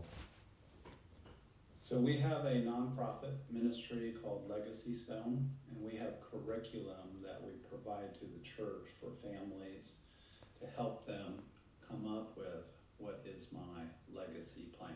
Not estate planning, but our classic couple is a young family, just getting married, no kids, and they come up with their family constitution, family vision, mission, values. And this is what they display on the wall of their home, and it's really about how they govern their family. Wow. So that's what we do. But then I do some consulting, so I work directly with business owners too. That's so cool. And I'd also love to have, maybe we can do another episode with just you, Bill, and just deep dive into the things that you're working on and do 2 episodes. Yeah, I'd love that opportunity. Like, obviously, if you're down, but yeah. Yeah. Okay. Well, let me go back to David, and then I'll come back to you here as soon as we can nail something down. But just be patient with us a little bit, just because of schedule. I'm looking at the schedule over here, and there's a lot happening in the coming weeks. So, all right. Totally fine. Yeah, I hope you guys have a beautiful month. I'll ping you the first week of September if I don't hear from you, just to see where things are at. And yeah, thank you so much for your time today, Bill. Thank you so much. All right. Very good. Take care. We'll see you. Bye. Record. that meeting went perfect. Man, I'm excited. I had no idea. Yeah, I didn't really have the clearest idea who I was inviting onto my podcast. Like, I think I found the book Giving It All Away long ago and I put it onto the podcast list. But after chatting with his co-author, Bill High, like, wow, these guys, like, so many questions were coming out. So this is going to be an epic podcast episode. All right, so it is 2:23 a.m. I've procrastinated for the last 2 hours after that podcast meeting, me being switched on. When I do a podcast, that wasn't a podcast, that was like just a prep interview. That took so much out of me. Or like, I think the whole day. Today was a very packed day. A lot has happened, a lot of wins. My social media, it's slowly creeping back up. I'm starting to feel like, wow, things are working out finally. And I don't want to self-sabotage because I always feel like I don't deserve a win. I don't deserve to be successful. I don't deserve to have people care. It's all these negative trauma that I have to work past and not self-sabotage myself. That's another thing. And another thing I've been thinking about is how the morning of, I felt like everyone was hating on me. Everyone was annoyed at me because maybe they saw that I unfollowed them, or maybe I posted clips they don't look good at.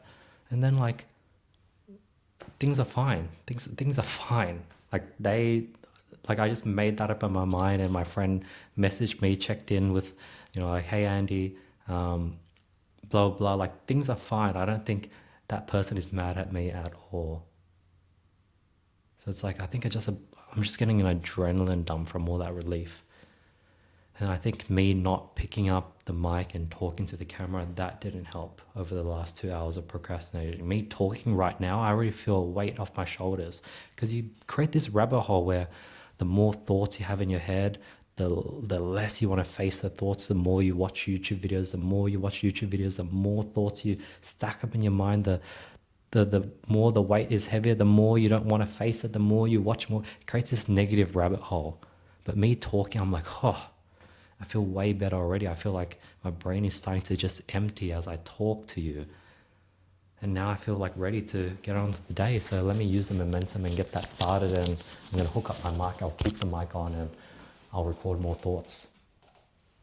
Unfortunately, I can't sleep today because I have a lot of edits to distribute to my editors. And I have a lot of projects to load up into my AI Clipper.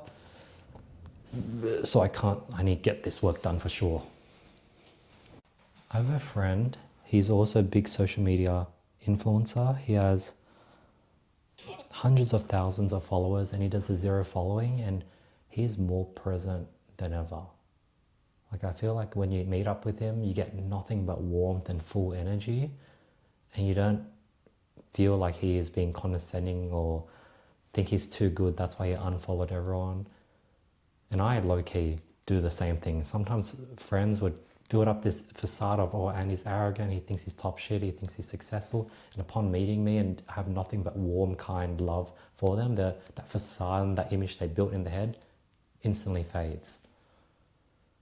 And I think by not following everyone and just not watching what everyone does, I'm able to give them more when I see them in person. I see my brain fiending for notifications, just checking notifications, swiping down. So I need to talk about it, and talking about it will reduce and calm that addiction down. I'm going to go wash some dishes from dinner and then we'll get to work. That'll be a nice sort of break. Set timer for 30 minutes.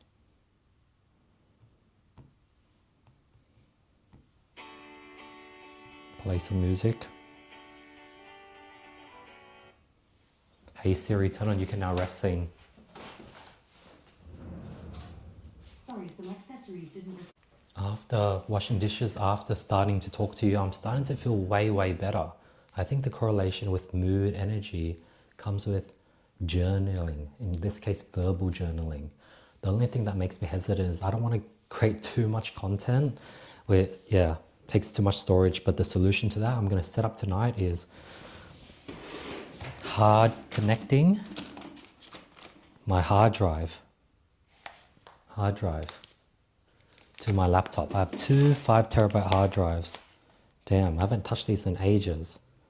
Yeah, I guess instead of them being wasted here and not use it, I might as well use it for the vlog. My only concern was like, these are old. I'm scared they might sort of, I guess, blow up. But YouTube is going to be my redundancy plan. Excuse the messy table right now. I'm going to hook up the 5 terabyte hard drive to the dock. This one cable connects to the dock and the dock connects to everything. So I'm going to connect the hard drive to the dock. Okay, let's see.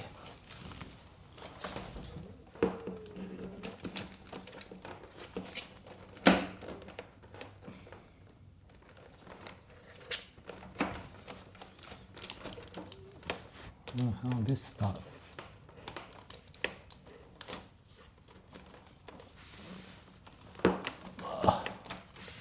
Do I even have any USB ports left? Ooh, I think there's one USB port left, luckily. Okay, cool, this is now in. Okay, I'm gonna tuck. Yep, you can see me. I'm gonna tuck my 5 terabyte drive right in here. I want it to sit nicely in the bay. Okay, let's see if it can squeeze in. Yes, I think it can squeeze in. Okay. Now plug it in. There's a 3.0 port. That's pretty fast, 5 gigabytes per second. So hopefully there's super quick transfer speeds. Okay, cool. Curious if there's like, yeah, there is SD slots in the front. So if I want quicker SP, okay, let's check it out. I haven't checked out this hard drive in a long time, so I'm curious what's inside. First, let's see if it's visible. Oh, it's there, cool.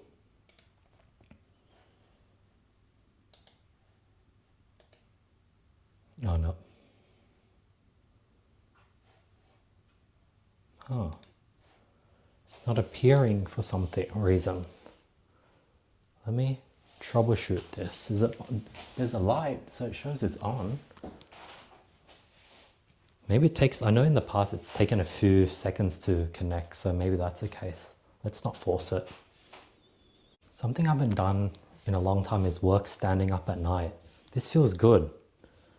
Standing up in the morning, when you just woke up, I'm just a bit seebs, can't be bothered, but at nighttime I feel productive right now. Yeah, why can't I see my, oh, it just popped up. Perfect. Wow. So it's 5 terabytes. For some reason, somehow I already used 4. Okay, it's a backup of everything. Wow. This is so cool. It's a backup of my Andy folder, all my movies, my E3 portfolio. That's when I used to, when I try to apply for a scholarship. Wow, there's a lot of old, cool old things in here. Very cool.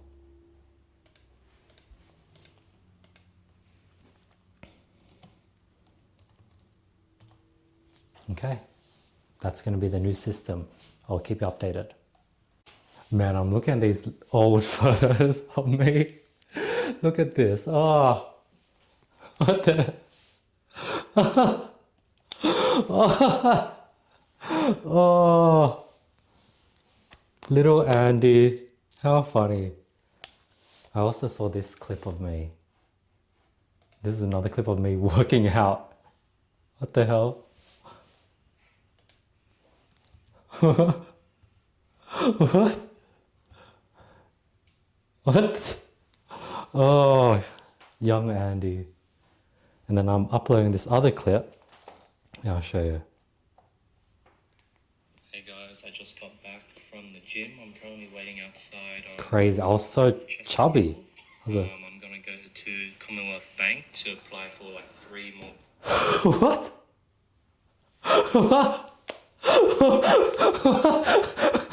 What am I doing? Oh, that is so funny. Oh, I just send this all to my friends, but I'm gonna savor this funniness for myself. Oh, Jesus. When I like do an actual deep dive, it's gonna be fun. Got an epic archive. Yo, look at this. Look at this edit I made when I was a kid. Showing that this is 5 kilos. What the hell is this? Look. The fade in 5 kilos. I don't even know what app I use. Like what is this? I don't know which software this is. Oh, Camtasia. Oh, dude, that is so funny. This is the foundation of Andy Mai. It is 3:40 a.m. I'm still far from completing the day. I installed the external drive and I'm moving today's vlog partially into it, and it's like a 43 gigabyte file. It's taken 44 minutes just to transfer into the 5 terabyte drive. Yeah, I'm deflating. I saw some old photos of my grandmother just before she died, and she was in sort of a coma state, and man, it looked horrible. That high I was feeling 2, 3, 4 hours ago, it's dipping hard. I'm crashing. I guess what goes up goes down. But as I'm talking, I am feeling better. Let's brush my teeth. I've been slowly chipping away at work. Posted another video onto my main Instagram that got nearly 80,000 views. It is 4:09 a.m. Damn, it's going to be a late one. I'm going to start respecting the rest time more. So the timer rung. Let me post some posts on Instagram and then take a shower. Sometimes the bell would ring and I'll keep working, but then future me then regrets it. Then I'm like too drained for the next session. So let me start respecting the timer. It's 4:30 a.m. I'm just gonna move to life gracefully. Still got a lot of work to do today. It's gonna be late. I just transferred all the files for yesterday's vlog, or yeah, today's vlog, I guess, onto my 5 terabyte NAS 5 terabyte external hard drive that you saw me install underneath my desk. Man, I think I'm just exhausted. That's why I'm stuttering my words. But man, I'm able to access and view the files so much more quicker. It's way more efficient. So I'm glad I made that difficult step of like diversifying and implementing this new system. I can't believe yesterday was the day I decided to unfollow everyone, and I went through that whole drama and that anxiety-filled period. Can't believe that was yesterday. It feels like ages ago. Like you do so much when you daily vlog. Man, yesterday I also reorganized my whole wardrobe.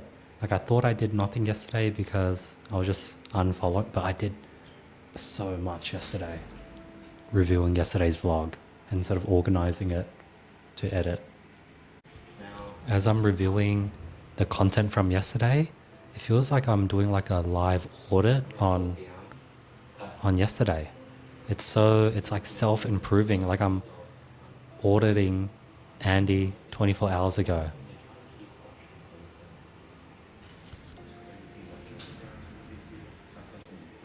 Past me was talking about moving through the night gracefully, and it was like a reminder for me to move through tonight gracefully, even though it's 5 a.m. and I'm still haven't finished work. I'm slowly gaining momentum. I was feeling quite like I was like, man, today's gonna be a late day. I don't know how I'm gonna get through this, but I'm building momentum. Let's keep it going. I got some nice meditative calm music in the background. Listen to it. I'm playing it on my HomePod. It's like, I feel like the HomePod is super underrated. It's Apple's sound system. I meant like smart home. Yeah, the HomePod is so underrated. I think Tim Cook was the one that brought it to Apple, and I love it way more than the Alexa. I got 5 more minutes into the work block. These sort of 30-minute sprints is very motivating, because when you see you got 5 minutes left, then you start sprinting and getting as much work done as possible. And I still have the wallpaper, $30,000 a month. It's starting, like I see a path there.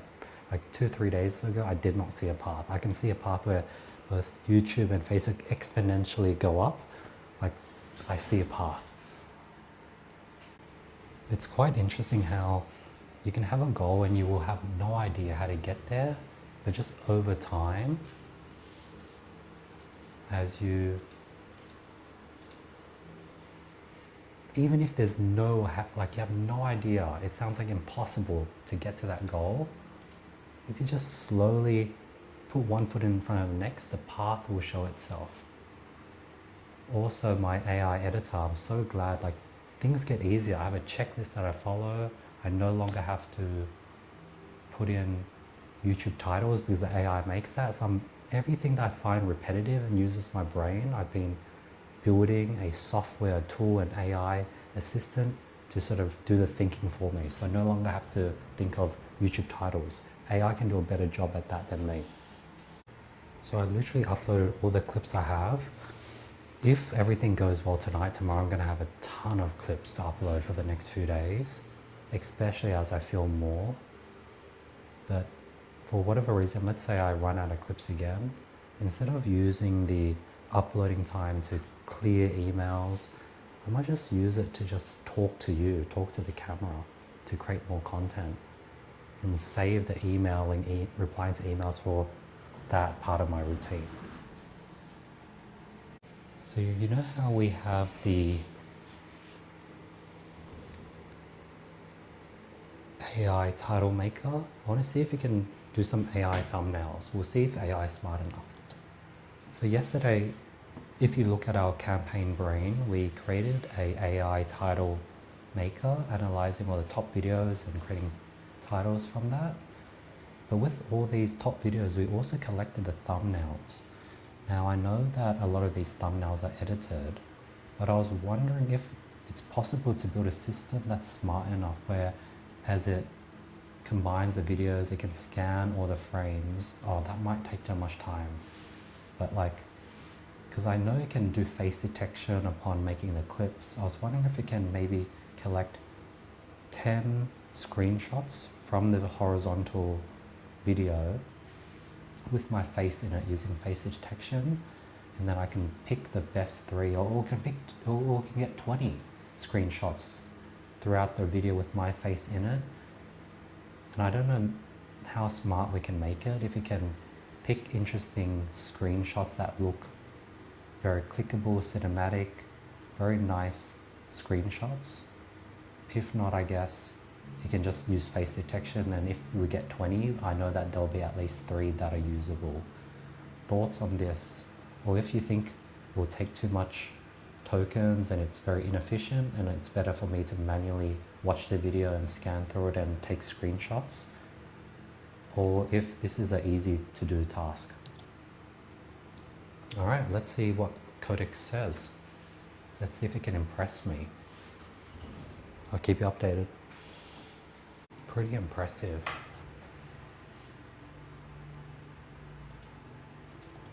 Okay, I want you to go ahead and do that. But I do want you to maybe leverage and use the transcription to maybe find, like, if you create a YouTube title of a certain moment within the video, and the title comes from a certain part of the transcription, you can technically jump to that timestamp and get some thumbnails from there. And that could be, you know, if you provide 10 viral YouTube titles of 10 viral moments you see in the transcription, you can go ahead and use that to help find the corresponding thumbnails. So maybe we can do something that locally scans through every 3 seconds, scores the survivor based on face size, sharpness, lighting, contrast, eyes, etc. I think that's a good idea. And then when it comes to seeing if it gets my face, let's just have it track any face in general for now. And I guess I'll start collecting different frames of my face from these screenshots you use, and I'll build up a folder for Andy My Faces. Maybe you can create a folder for that, and then I can fill that up over time, and then we could upgrade the app to track for my specific face. And then I guess, yeah, I guess when would this happen? Because I know there's the stitching process, then the uploading to YouTube, the transcription, the YouTube titles, the AI detection, and then the clipping. Where can we put in the thumbnail screenshots? Can we run it in parallel? Let's give this a try and make sure it doesn't affect any of the current processes. So my current process, because I'm going to load like 4 to 5 pretty big jobs, and I want to make sure that if this new feature we implement doesn't fully work, I can still wake up to the completed projects. It's just that the thumbnails are missing because we didn't do it properly, but hopefully you can get it working in one shot.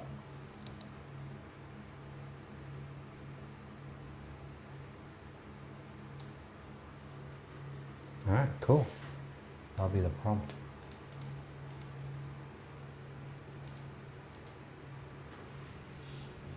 We'll see what happens. Man, AI is amazing. Like, if it does this in one go, I'd be so impressed. And then I'm gonna go even more ham with things I ask AI to do. It's crazy how I'm always just pushing the limits of everything I do. Because if I figure this out, it's gonna save future Andy time. So I'm always putting in the hard work now to save future Andy's times, and it compounds. Because if I spend 20, 30 minutes figuring out this now, I then save 3-4 minutes every single day for the rest of my career. I think it successfully built it. I won't know for sure. I'll wake up tomorrow and I'll see how the thumbnails look, but I'm quite optimistic. It's crazy. If it does well, then I can save my editors time and not have them create thumbnails. And plus, I need thumbnails for these daily vlogs because YouTube only gives like 3. This will generate 20. And my app is getting smarter because I created a campaign brain where it stores all this information.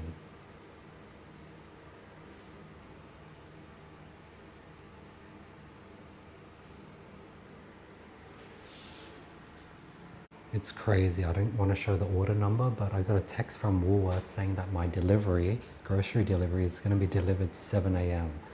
It is 6 a.m. I'm going to be sleeping by the time the delivery man drops off the food. Crazy. Nearly finished with work though. I loaded 5 projects. 3 of them are big projects that are probably going to give me like 200 clips. Lower importance. If it doesn't work, it doesn't work. No stress. It'll be cool to wake up with it all completed, but let me just lower the importance and not give too much expectations, and know that if something breaks, I'll fix it tomorrow, and it'll reduce the chance of it breaking again in the future. And every mistake helps future Andy because it prevents that mistake happening when I need it more. So low importance, load up these 5 big projects. Okay, now let me go ahead and clear WhatsApp and give editors edit. Oh man, that's a big task. Let me do that now. So day 1 vlog generated 58 clips and on average got 730 views, which is not too shabby, to be honest. That's a decent average. Like a good vlog will average, the clips will average around 1 to 2,000, no 1 to 1.5 thousand. So it's not the best, but it's pretty decent to be honest. Let's see my hair. The third hair session where Joe did my hair and we filmed like a bunch of content. Let's see what that, wow, that averaged 1,209.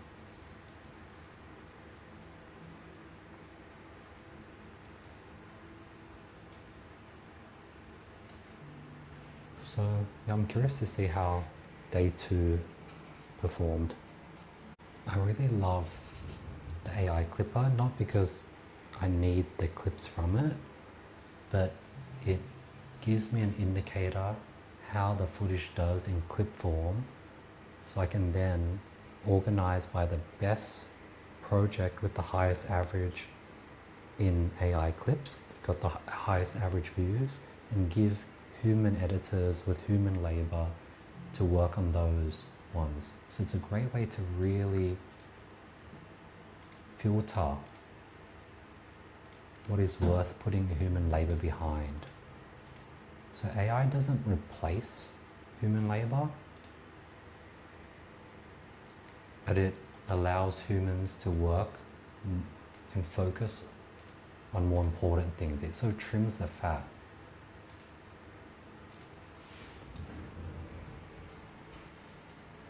Thanks to AI, there's like 5 projects that I just put through the AI clipper to find out they just sucked. Putting a human on it is also going to have it suck, but it might suck a bit less. So I let the humans focus on the best performing clips that were made by AI, and those projects, those days, those activities, now I know it's like, hey, it did well with AI, it's going to do much better with a human editor on it.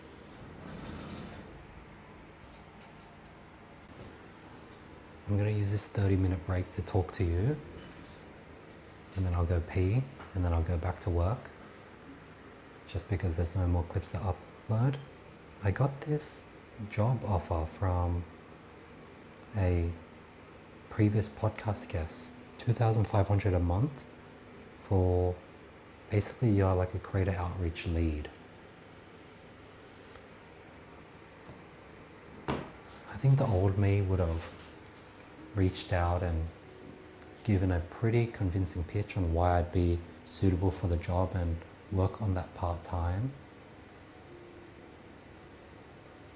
I can tell my gut feeling is telling me to do the scary thing of not taking on that opportunity and going all in on this dream I'm building, this content dream where I can make money just being me and documenting, creating this beautiful content system. That's what I'm passionate about.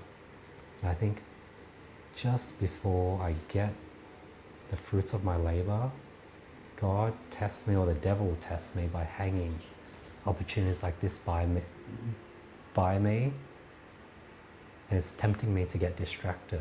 Like, let me listen to God and the universe now. Yeah, the gut feeling is saying just pass on it. The greedy side of me is like, yay, $2,500 a month, like I can probably do that on the side, it's remote work, it's what I'm looking for, remote work, but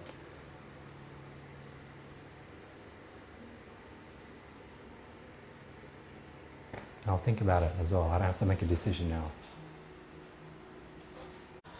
And I can always just come back to that opportunity in the future if I run out of money and this thing fails, but I optimistically don't think I can fail. I am gonna give it, I'll sell everything to make my dream work before, and if, like, it's not before I then settle and get a job, but it's before I take on opportunities like this to keep going for my dreams. Man, as I'm sending and replying on the group chat, just assigned you another edit, as I believe you finished the one I gave you this morning. In the future, feel free to just ping me when you need more.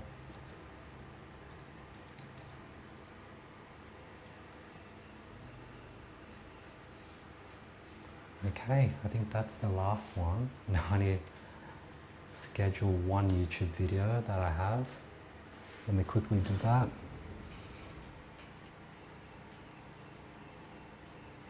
6:08 a.m. This is insane. I used to wake up this time consistently. Now I'm still awake. I feel so guilty. But it's just old habits. There's nothing bad about sleeping late. That's what society has trained me to do.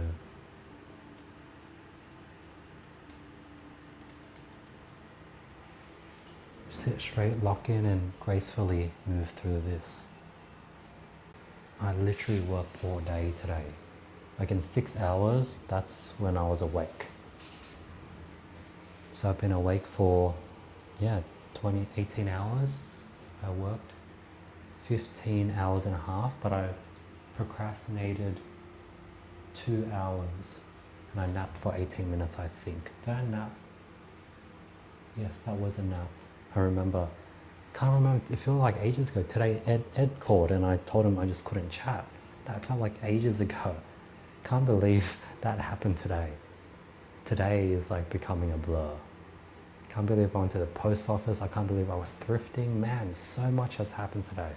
Today's an epic vlog, but a long, tiring vlog. So minus the 2 hours.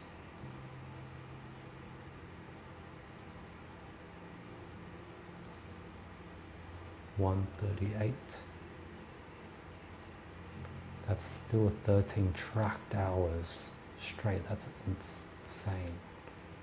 But I've done a lot of fulfilling work today.